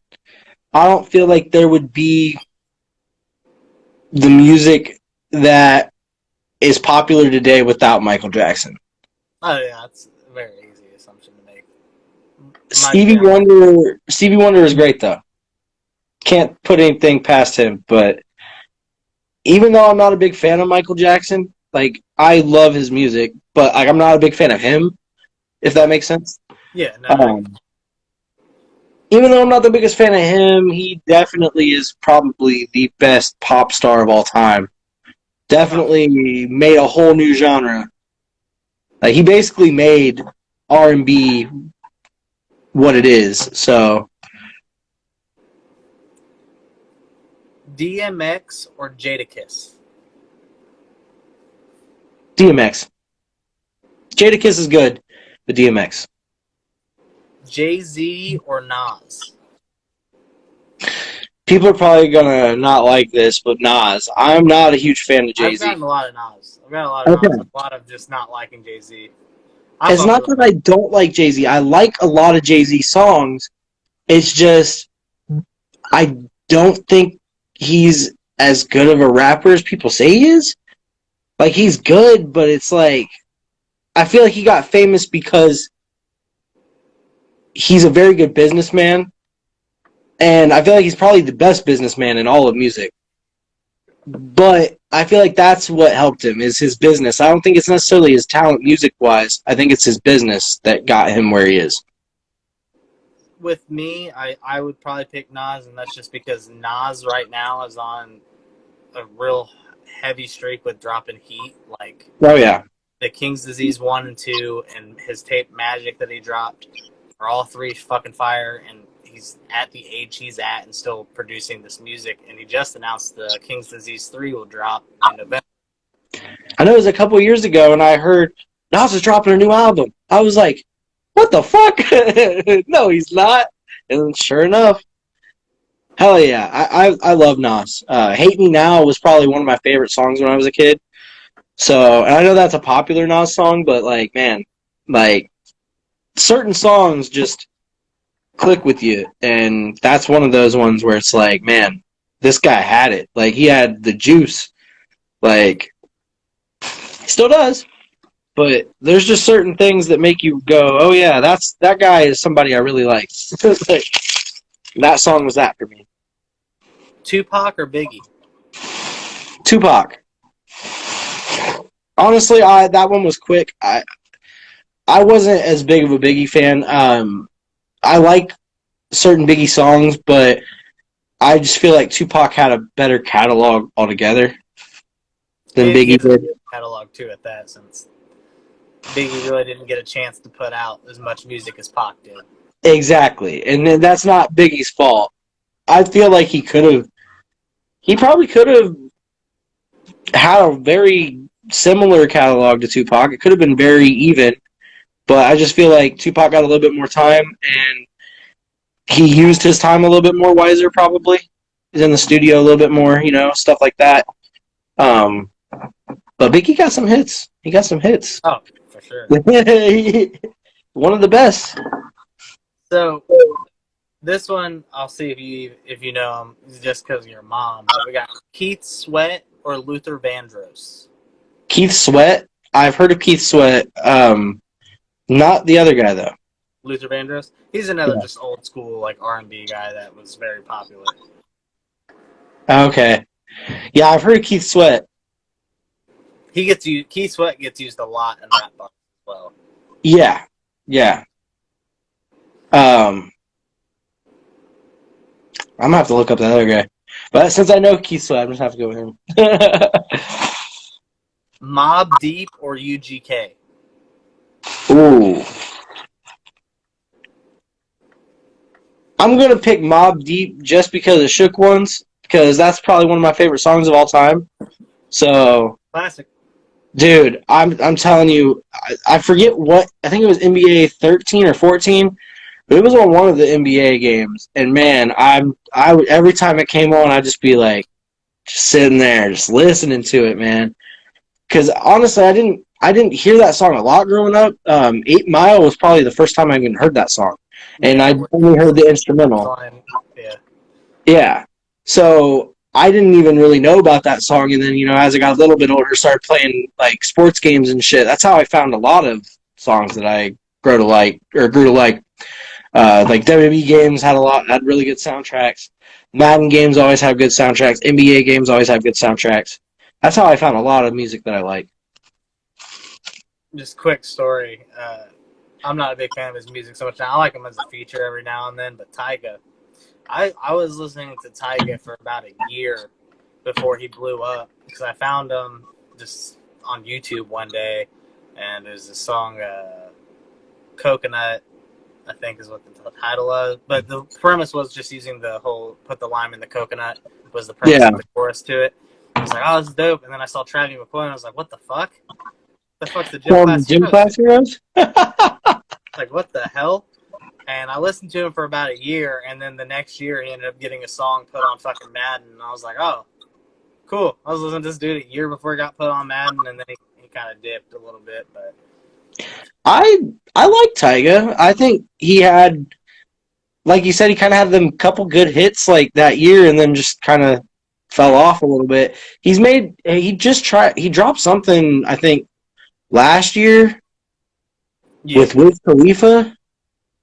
He's dropped quite a few. He just did a song with YG not too long ago. Like, he also did a song with, I want to say it's G-Eazy and Tory Lanez. That was really good. Yes. And I'm not even a bit. That's like a dude that I really don't get into. I don't care for G-Eazy. G-Eazy, somebody I like. I like his earlier stuff. I'm not too fond of his newer stuff, I should say. Same, but I do like him on songs with other people. I feel like he's a good feature artist. Yeah, I don't know if you've ever listened to Vic Mensa. Oh yeah. He has a song with Vic Mensa called Reverse. That's fucking hard, and I actually like G-Eazy's verse on it. That's one of my favorite songs. Yeah, it's a good fucking track, man. And the music video is cool, too. I like the approach they took with that. But G-Eazy, I was put onto him before he ever blew up with that album that Me, Myself, and I. Yeah. He had a song called Rebel when he first came out because I got put onto him and another dude, Hoodie Allen, at the same time. And I liked Rebel, and I was like, oh, this is a goofy-looking white boy. And then, like, 2 years later, Me, Myself, and I came out. I was like, that name sounds familiar. And I'd added it to, like, my iTunes library. And I was like, oh, I already had a song by him. I was like, oh, this is the Rebel dude. I was like, okay. Yeah. His style was so different back before the Me, Myself, and I. He didn't do, like, the slow talk rap shit. He was, like, trying to rap faster. It was like, I don't know if you ever listened to Chitty Bang, but the Rebel track reminded me a lot of Chitty Bang. And I was like, I think that's why I liked it, because I also really fucked with Chitty Bang when they were big. I think they were too early for their time. They would have probably been better now than what they were at that time. Right. There's a lot of guys like that. Like Public Enemy, and especially like the song they have with Anthrax, Bring the Noise. Like, I don't know if you ever heard that, but they're like the 90s, like Flava Flav and them. Like, so their style, I think, fits more today than it did back then. Because they were the more like kind of rapping have fun kind of instead of gangster type shit. You know what I mean? And then there's a song that was on WWE SmackDown vs. Raw and Day of Reckoning. I can't remember it's called Bottom Line by Swollen Members. Swollen Members is another group I think is way before their time. Like, they probably would have blown up had they came out today. Because they're like, the lyricism and everything is just so good. Like, but they have an old school sound while sounding new school, if that makes sense. Yeah, I get what you're saying. Yeah. So there's a lot of those people that just were just in the wrong time period, I think. And hey, you never know. There's always time for a comeback. Pusha T or Kanye?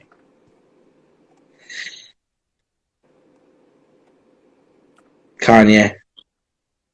Kanye is probably one of my biggest influences with music. And it's not even because I really like Kanye's music a whole lot. It's just the artistry, the production, like the engineering, the type of stuff he can put into a beat. Like, he can make his voice a beat.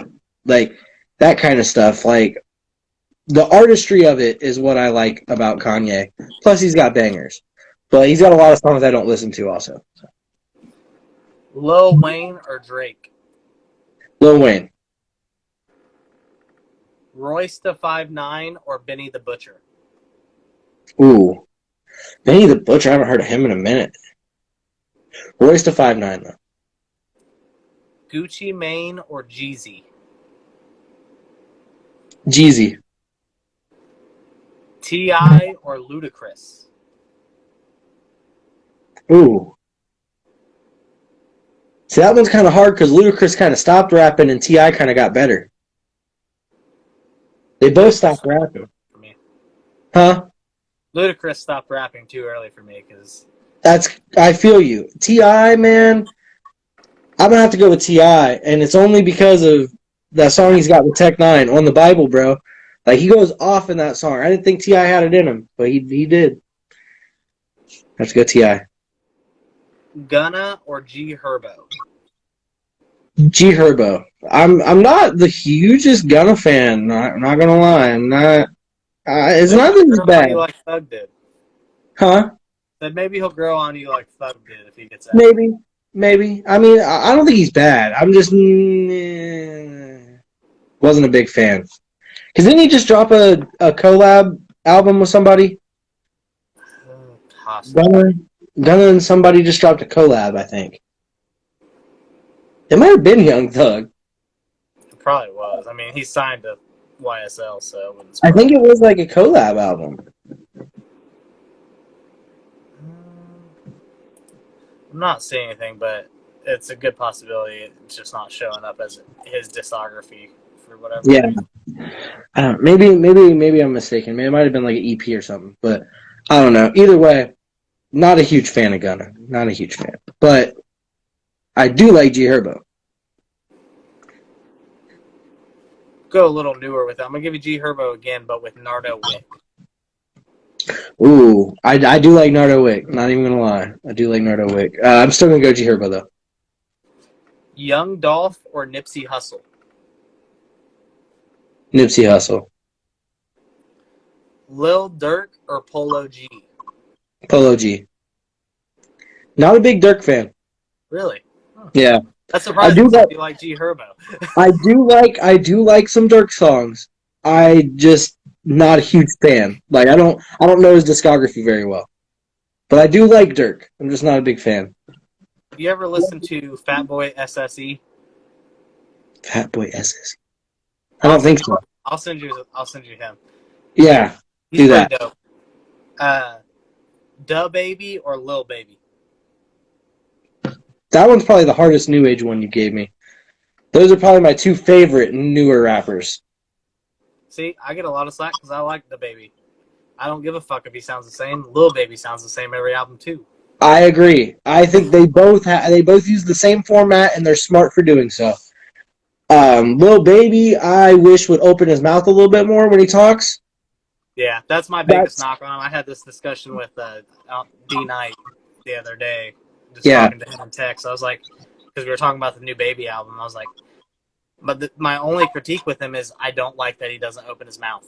Yes, that is the only thing. Like, if he would just enunciate a little bit better, I would like it so much more. Yeah. I still like his music, but I just wish he would speak up a little bit more. Like, let me know what you're saying. I don't want to have to research what you're saying. Yeah. I got a little bit of a underground one here for you. Hopsin or Dizzy Wright? Dizzy Wright is good, but Hopsin is one of my favorite underground artists, so I'm going to go Hopsin. Dizzy Wright's great, though. Dizzy Wright is dope, and I really wish that things would have worked out with him and Hopsin because I think they could have done something really good together. Yeah, that whole label situation that they had was fucked, man. Jaron Benton got screwed as well. Jaron Benton's another underground guy that's really fucking dope. Yeah. His feature prices are cheap. Are they really? You should cop one. $1,500. That's not that bad. Nah, that's cheap. Like, that's... Some people around here charge that. Yeah. In all honesty, I'm pretty sure Dizzy Wright's feature price isn't that big either, because I know a guy that I'm friends with, Big A. He's got a couple songs with Dizzy Wright on it. Yeah. I know it's like within range that's reasonable for other underground artists to be able to cop a feature. Exactly. Um, so you said you're working on a music video with Spencer Wolf, and you've gotten to do a lot of shows. You actually have a show coming up, I believe, Yeah. up in Columbus. Is this your first out of town? No. Outside of the Dayton area? This will be the third time in Columbus for me. A third time in Columbus already. All right. Yeah. I've been grinding, bro. But so I've done a lot of Sydney shows, a couple Pickle shows. I've done a couple Dayton shows now. And then this will be my third Columbus show. I think that's it, though. I don't think we've went anywhere else that I know of. Most of them have been in Sydney.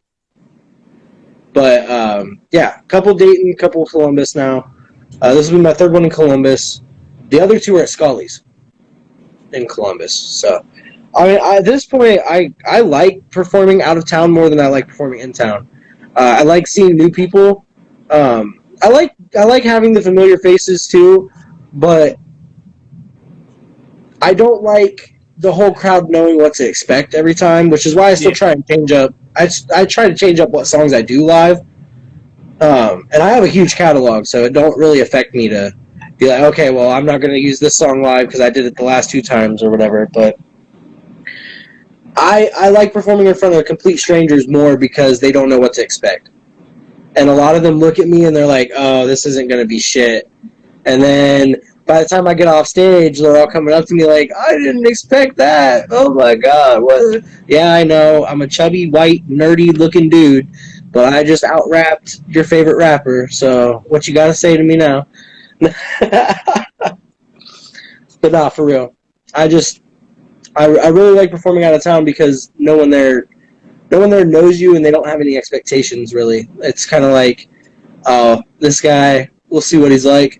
But people around you and people from like the towns closer to where you are, they know more of what you've done. They know what to expect, and they do have expectations. So if you do fuck up or anything, it looks worse on you. You know what I mean? Yeah. Sorry, I went to. Do you know what Indie Amplify is? Nope. It is a website that is ran by. It's a company that Futuristic created. Oh, okay. And you could buy like music reviews by him and other people, and cop features from a bunch of artists. It used to only be like 10 guys, but he's got a lot of people on here now. Yeah. And I was trying to remember what Futuristic's feature price is, and his is another one that's not that expensive. It's $2,000. Futuristic is only $2,000? Yeah, to book them through Indie Amplify, it's $2,000 for a vocal feature. Huh. So that's weird. Do you know who Justina Valentine is? Yeah, yeah. Hers is the only one that doesn't have a price. It just says price upon request. She probably charging bags, bro. Oh, probably, because I mean she's actually really dope. I do fuck with a lot of her music too.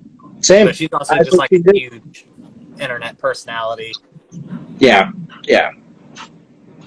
Who else Dizzy is 25. Dizzy's 25? Yeah. And then I made a stink face because I'm confused how Chris Webby thinks he's worth more than Futuristic. Chris Webby is one of them ones that's like, man... I liked his earlier shit. I can't get into this new stuff he's doing. He's just corny to me. I really find him corny. I don't know what it is about him. It's just like, I cannot take the dude seriously. It's like, when I hear him rap, it's like, bro, you want to be underground so bad, but mainstream at the same time, it's not funny. Like, I don't get it. I don't get his style. I don't understand it. Now, somebody who's kind of similar to Chris Webby, but I really fuck with, is Echo. Yeah? I don't think I've heard of Echo. So, I don't know if you've ever heard of this guy, but you're... just the way you look like another underground artist that is listed on here named Crypt. Oh, yeah, I know Crypt, yeah. You guys look really similar. Yeah, agreed. Me and Crypt look very much alike. Only $850. Just saying. Crypt for $850 ain't bad. He's got a song called Rappers Do Not Like Me. I don't know if you ever heard it. It's good. That checks out. It's good. It's good. But yeah, Crypt is one of those fast rapping type guys. Yes, he is. I got put on to Crypt because of, I want to say, it's just futuristic and checking out underground music for a long time. Yeah. A female on here that I do fuck with, though, that's surprised not that expensive either, that you should check out if you haven't ever listened to her, is Lex Bratcher.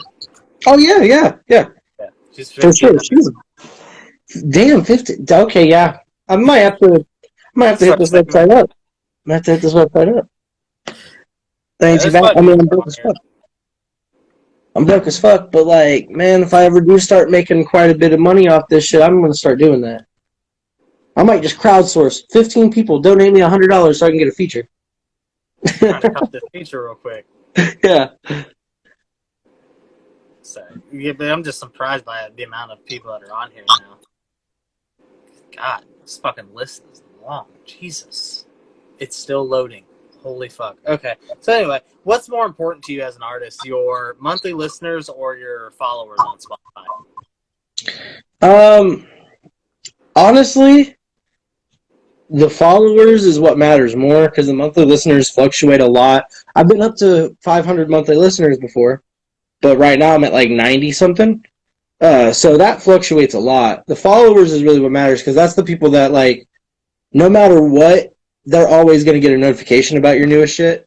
So if someone comes in there and listens to you one time, they're going to be on you for that month. You know what I mean? Yeah. And so like the followers, the one that stick around and actually listen to music, is the ones I care about more anyway. Because anybody could just click on a song, even accidentally, and listen to it, and they're going to be counted as a monthly listener. But people that are following you, they actually want to hear what's next. So I appreciate those people a lot more. But both are cool. I'm just not a really big numbers guy anyway. Not too focused on the numbers. I've never paid for promotion once. Like at all. I've never bought any kind of views or any kind of promotion on Instagram, TikTok, Facebook, nothing. So without doing any of that, I've done decently well, I think. Quite a few of my songs have hit over 1,000 with no promotion. So, and yeah, you're right. Donnie Diamonds just said 50 committed fans will make you more money than 1,000 half-ass fans. That's 100% correct. I'm going to need you to drag him out of retirement if you haven't worked with him yet. I have. We have a song called Away. Okay. Gotta say, that's But hard yes, to keep track. I've got so many features, bro. I know it's hard. I do need more Donnie Diamonds though, bro. Donnie Diamonds is the shit. Oh, hey. There's a ex-Strange Music guy on here. Recognizes on here. Oh yeah, recognize. How much is he? 15. It's not bad. It's not bad. I would assume that's what Just most. because you do try to do like that rock sound, there is a guy on here that you should check out if you've never listened to him. His name's Ryan Oakes. Ryan Oakes. Yeah, he kind of does like a rock rap style a lot of the times. I feel like I've heard of him. Do you know a song that I might know? Yeah, let me pull it up because I'll just go to his YouTube real fast. I feel like I recognize that name. Much love, Donnie. Much love, bro. Go back some here. Try and find one of his songs that's got a lot of views on it. That would have been. He had a song called F Hellboy that did like 172,000, and another one called I'm Fine. Oh, he had a song called Numb that did 500,000 views on YouTube. But I'll send you some artists to check out. Even if you don't want to copy feature from them, just so you can listen to new music. But, for sure. A lot of artists, we've already kind of talked about how you have a lot of songs that you've already got recorded and stuff. Artists sit on tracks a lot. How many tracks roughly would you say you're sitting on? So I've uploaded 85. I currently have 110, 115 in my phone. So like I'm sitting on close to 30 songs. Yeah. Close to 30 songs. Probably like 28. And you're right, I do need more female features. That's 100%, I 100% agree. But, about 28. Only one of them is a solo song, though. It's Dear Diary. Okay. So about 27 songs that'll be features. So. With this indie, I'll send you the link to Indie Amplify too, because they do have a lot of female features on here that don't have like a huge asking price. Just so you can also get artists that aren't specifically from the Dayton area to reach other cities that they're in. It's something I try and teach artists. It's a good marketing tactic is getting features from artists that aren't from around here. Like, I'm all for supporting your local people, but to reach a wider market, it's good to work with people from other states, because then their listeners in that state are going to listen to your shit too. And if they fuck with the song, they might go check out your catalog. Yeah. Definitely. On here, you know Cam Michael? Oh, yeah, yeah. He's on here. He's on Indie Amplify. Okay. What would be some advice you would give to younger you, or just a kid wanting to start pursuing music? Honestly,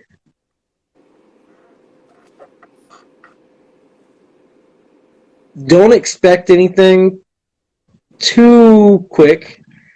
But to anybody wanting to pursue something, all you really got to do is go out there and try it. There's always going to be some kind of opportunity that lines up for you. I don't care what it is that you want to do in life. I don't care if it's music, if it's fucking wrestling, if it's designing video games. I don't care what it is. As long as you actually go out there and you try, you can do whatever you want to do. It doesn't matter if you make it to like a national level or an international level or not. You can do something you're proud of. All you really have to do is try. I mean, I wrestled on local access television before, been on multiple YouTube channels, wrestled for multiple companies, 4 different states, won titles in the indies, was trained by people that were on TV, got all that taken away from me, and still was able to find another elective type thing that I'm good at and that I can do just because I'm trying. That's really all it is, just because I'm willing to put in the time and the effort. And that's really all I would suggest to anybody is, like, if you really want to go for something, be willing to put in the time and effort, because it doesn't come easy. You got to work for it, but you can do whatever you put your mind to. Honestly, 100%. What is your idea of making it in the music industry? Being able to pay your bills by nothing but streamed songs. That's making it, in my opinion. If you don't have to have a day-by-day job, you've made it. I don't care if you're Drake level where you've got billions of dollars. You know what I'm saying? I don't care if you're Tech 9 level where you've created your own empire and now you're on the Forbes list. I don't care if you're on fucking my level where you're just doing shows locally and not even really getting paid hardly anything from this. As long as you like doing it, that's what matters. But you make it when you can finally stop relying on a 9-to-5 job to pay your bills. Donnie Diamonds in the comments brought up, like, finding a talented female singer, even if she's not big yet, can get you a lot of listens because it's got a unique twist. There is a girl that Mile J put me onto that he just recently worked with, named Ray Patrick. Her sound is very Billie Eilish type. Okay. So that might be something, maybe something to look into. My last question before we kind of go over your albums quick is, what change do you want to see in your community, whether it's in the music community or in the community and where you're living? Honestly, right now it's kind of bad for everybody around here, money-wise and everything. It's just hard times right now. Like, hopefully here soon something will happen in this country and it'll fix the things that are going on. But honestly, that's probably never going to be anything that's solved during our lifetime. We're probably always going to have these back and forth battles of oh, well, stuff's real cheap right now. Things are real cool. Oh, we're all gonna basically starve to death. It's bound to happen. Nobody in government can get along. They don't know what to decide is best for us. They don't know if they want to use our oil reserves or not. Like, that's the kind of shit I want them to fix. Quit arguing about the shit and just make shit better for everybody. Like, it doesn't make any sense to me that people are born in debt. Like, we shouldn't have any debts in life. We should be able to live our lives the way we want to live. And I get it takes money to buy things, but money is like a construct that we created. I don't think I don't think it's the end all be all. I feel like if everybody just had a little bit, if everybody had enough to meet what they need to survive and like nothing more, things would be better. It's the people that have more take away from people that don't have what they need. You know what I mean? Yeah. So I just feel like there's a whole social construct right now with money, and it's affecting a lot of people. And people are finding ways to cheat code. A lot of girls out here starting the OnlyFans. Hi, yeah, shout out to y'all. Finding a way to make that money. Like there's a lot of people who have started drug dealing that never would have drug dealt before. There's a lot of people trying new routes to make money because it just ain't cutting it out here no more, man. Like it's hard. It's hard out here. So that's one thing in the actual community, in the actual world that I would like to see is just an overall economic fix. I don't know how we would do it. I don't know how long it would take, but that's the main source of most people's problems. So that's what I hope could fix, and that's what I want to help fix if I ever get a lot of money. I want to help donate to communities and places where I've lived in my life and friends that I know. Like I want to get into real estate and be able to afford cheaper housing to people and stuff like that. So I have plans like that for if I ever do make money and ever do get big. But overall change in the landscape around here that I want to see, like music wise, is I feel like a lot more people need to be like me in the group that I have. Like Thrizzy, Jive, Chief, CMC, Shy Shiloh. The list goes on and on. There's about 50 of us that all interconnect and always share each other's shit and always are doing this podcast with this person or this music review or this we're all in this person's music video or we're doing this or that. There's like a group of 50 of us or so right now that's just making each other better. But then you've got some people who are a little bit higher than what we are that, and it's not a diss, it just don't seem like they want to help pull people up to where they're at, if that makes sense. So, huh? I said I get what you're saying. Oh yeah. So like I feel like the group we have is how it should be done. I feel like we could really put Ohio on the map if all of us came together. But there's certain people who, I don't know if it's because they feel like they've earned it more than others, they don't want to share it with others. But there's a lot of people who could really put people on around here. They just choose not to. There's a lot of people who could share people's music around here. They just choose not to. So I just feel like overall, a lot of people see this thing as competition when none of us are making any money. You know what I mean? Yeah. None of us are making more than $100 a month off streams at most because none of us are getting that many views. So the fact that you're in competition with somebody who's also not making any money off of it just doesn't make sense to me. Let's come together and let's all start making some money. That's how I see it. I feel it, man. Yeah, I try to avoid like the political aspect of things, but I will say like I don't like Trump. I also don't like Biden. I feel you. I feel like with a lot of politicians, they're too disconnected from what most people would call normal Americans. Yes. I also have a problem with the fact that most of the people in office, like Congress and stuff, are people in their 70s. Yep. They can't relate to people in their 20s and 30s and understand because when they were our age, things were a lot different.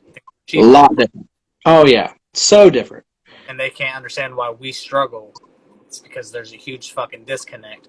That's why I'll say Andrew Yang was my favorite candidate last year because he is very forward, and that's his whole political party he made that he is in is the forward party, and He had a whole book called The War on Normal People, and he released a book last year called Forward, Notes on the Future of Our Democracy. He's a very intelligent man, and he should have been who went against Trump and not Biden, but yeah, I liked him. Didn't like Yang because I liked him, and I liked Tulsi Gabbard. Tulsi Gabbard was good. I think they were both two excellent picks, but I'm just, it is what it is. Yeah. It's the whole douchebag turd sandwich thing that we always get dealt with. Yeah. And it's annoying. And that's why I don't like politics. And I do have a couple songs about things like that, but I try to stick away from it because I also don't like debating politics with people. Yeah, I don't either. It's like, because at the end of the day, like, this is what I try and tell people, like, and it's why I stopped posting political shit on my Facebook, because at the end of the day, I can post my opinion, somebody's going to argue with me, they're not going to change my view, I'm not going to change theirs, so what the fuck's the point? Right. The last thing I'll say on politics on this is a two-party system is designed to fail. Facts. Because if you have, like right now, we have a Democratic president, but everyone in the Senate and Congress are majority Republican, they're not going to sign anything he wants. And it's the other way around. If we have a Republican president, we always have a Democratic Congress and Senate. They're not going to pass the shit they want, to where it's just constantly a disconnect in them, which causes the disconnect in the real world. Yeah, because you'll never get them to agree on anything, which basically the way the government is designed to be is it's designed to be in gridlock. It's designed to be all red tape. It's designed to never let anything pass. It's just basically, this is the person you can blame for things. These are people that vote on things. It's always going to be this side versus this side. Never really going to get anything done, but there needs to be somebody there so that people don't think they're just running around with their heads cut off. You know what I mean? They tend to let everyone down. Yeah. And nobody's ever going to be happy either. No. The other thing is... Definitely not. I feel like they are definitely pushing it lately with things that they're doing. I feel like there's a lot of people ready for a big change, but I don't see that happening. I feel like, it's America. It's kind of going to be stuck where it's at for a little while. But just the world we live in, man. Exactly. Exactly. And that's why, like, I wish the best for people. I wish the best for people. So let's start with your debut album. You had Lost in Time, 27 tracks. Granted, some of them, 5 skits. 2, 3. How many skits? 5. 5 skits. So 22 songs, 5 skits. What was the creative process for you with that album? Basically, so that one I had 5 songs done for an EP. And that was Pain, Searching, Evil Thoughts, and there was like 2 others that I already had done. So I was just going to drop an EP at first, but then once I met Thursday and started going to the studio more often, I was like, okay, I'm cranking out songs left and right. And then I kept running into new people there, like ESPN Choppa and Big Vino and BTD Raya and all these people who were features on the first album who I would run into at Thursday Studio, and I'm just like, oh, I got to get you on the album. Oh, I got to get you on the album. Oh, I got to get you on the album. And then like Shy Shiloh and, other people like that. So it's like, it got to the point where I was like, damn, I got so many fucking songs, and I don't want to split them into 2 albums, so I'm just going to drop everything on one.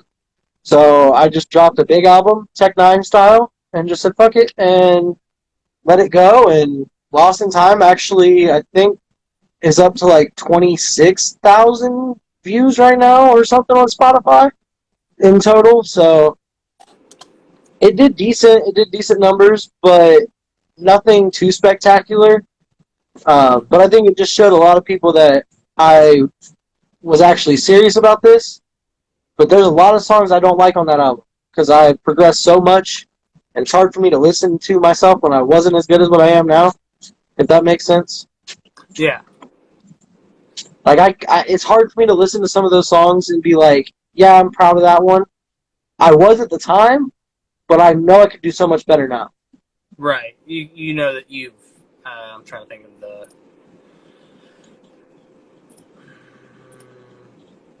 Progressed. Yeah, thank you. Fucking Christ. Grew up. You can hear the progression that you in your work from your debut album. Oh yeah. Like I'm sure anybody that listens to that album will tell you the same thing. There's I will some say, songs that are pulled up, but like, I listened to this album a while ago, and I like the ones that I like certain songs, like yeah. on albums, not like that I didn't like all the songs or whatever, but like the ones that I put in my liked songs playlist thing. I've got Lost in Time is a good one. Searching is another one I really liked off there. Struggle was one. When COVID's Over. Flexin' with ESPN Choppa. Memories, Purgatory, and Pain. And then Heartless. Heartless was my favorite off that Heartless Pain. probably is the number one song on that album, to be honest. Heartless is probably the song that is requested most at concerts. It's probably the song most people know, and probably is the best work on that album on my behalf. I feel like that's probably my best song on the album. Now, I've got some killer features on that album that kind of get swept under the rug. Like Submission with Drizzy, that song is a banger. That I forgot to name that one. That one has a heart too. Yeah. He Fucking, told me the story of that on his interview. oh yeah, yeah. Yeah. Drizzy's the GOAT, man, and I can't thank him enough for all the shit he's done for me, for real.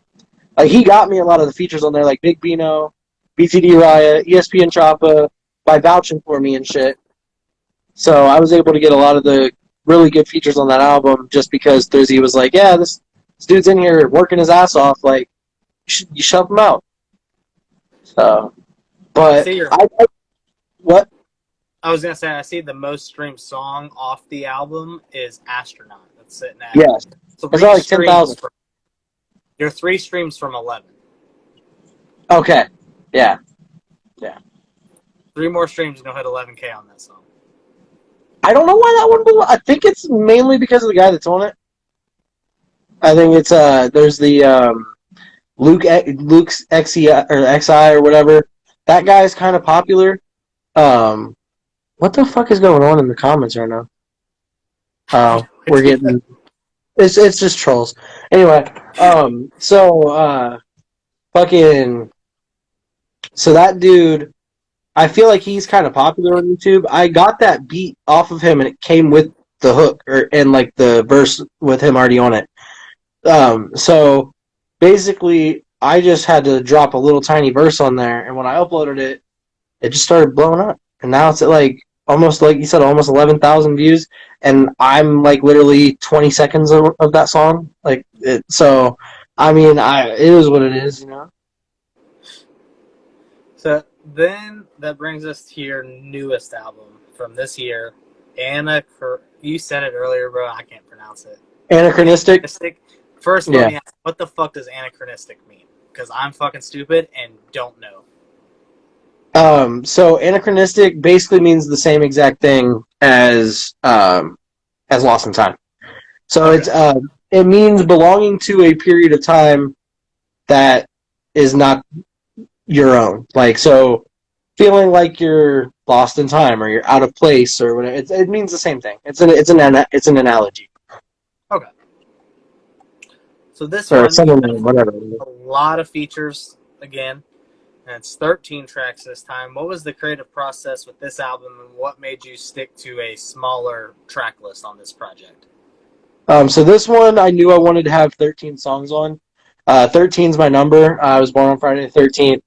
I weighed 6 pounds, 13 ounces. I was the 13th grandkid. Just the 13's been a big number for me. So I wanted to have 13 be the number of songs. First album had 27 songs on it, or 27 tracks total, 5 skits, 22 songs. So that one, I didn't want to be as long as the first one because I felt like the first one was way too long. I also think 13 is a great cutoff point. I feel like that's a perfect amount of songs to be not too many, but it's enough more than an EP. You know what I mean? Yeah. Uh, so I was like, I'm not going to do any skits on this one, just 13 songs, straight up. And I think that's what I'm going to do for the third one as well. The third album will be 13 tracks also. Um, but Anachronistic, the main thing I wanted to do with this one was make it feel more like an album. Because the first album, Lost in Time, is more like a compilation, in my opinion. Doesn't really feel like an album. Anachronistic is like designed to be listened to front to back. Like you start out with the rock song Anachronistic and you end with Life, and Life is like a country song. It's kind of more like a light-hearted kind of song about my family, really.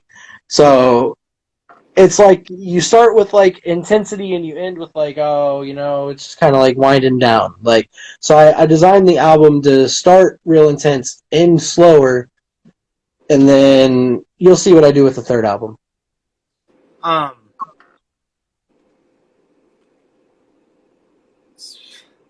So, do you have a date set in your mind for when the next album's gonna drop? I don't have a date set, but probably the first Friday the 13th of 2023. Okay. I will say I had this discussion with another friend of mine that does music, Be the Prophet, and we both have like that same mindset of like 11. He all his projects are always 11 tracks. Yeah. And then, I think 11 to 13 is a good number for an album, especially in today's day and age because people's attention spans are a lot smaller. Yeah. That's why singles for sure. are super huge. And then I had a question about a recent performance you did where a girl in the crowd started grinding on you and what that experience was like for you. So that was actually the first time I performed Fuck If I Know live. Honestly, wasn't expecting anything like that. It was kind of just like I knew it was going to be a club banger. I didn't know if people were going to like it though. So when we did the song live for the first time, I saw people dancing. I was like, okay, yeah, this it's it might be good. And then I just kind of walked up to her and she turned around and started. I was like, all right, hell yeah, let's fuck, it makes for good TV. So it was cool moment. It got a good TikTok out of it, and she's a pretty cool person. So yeah, it's pretty nice. All right, man. I'm going to give you the floor. Plug anything you got going on. All right. Well, oh my god, these people in the comments are hilarious. But I do all kinds of stuff. I literally like every month there's probably 3 or 4 songs going to be coming out. So like I said, I got like 27 unreleased songs, like unreleased features out there. So I appreciate you for having me on. Oh, no problem, man. If you watch this on YouTube, make sure you like, comment, and subscribe. And all of Andy D's links will be in the description below. His Instagram page, his Apple Music, his Spotify, and his YouTube channel. Make sure you tap in with him, especially because he's going to be having a music video coming out soon. Yes. I appreciate you coming on, man. Yeah, thank you, bro. Always. Thank you for what you do for the independent artists. Hey, man. I appreciate it. All right. Peace out, man. Have a good night. Have a good night.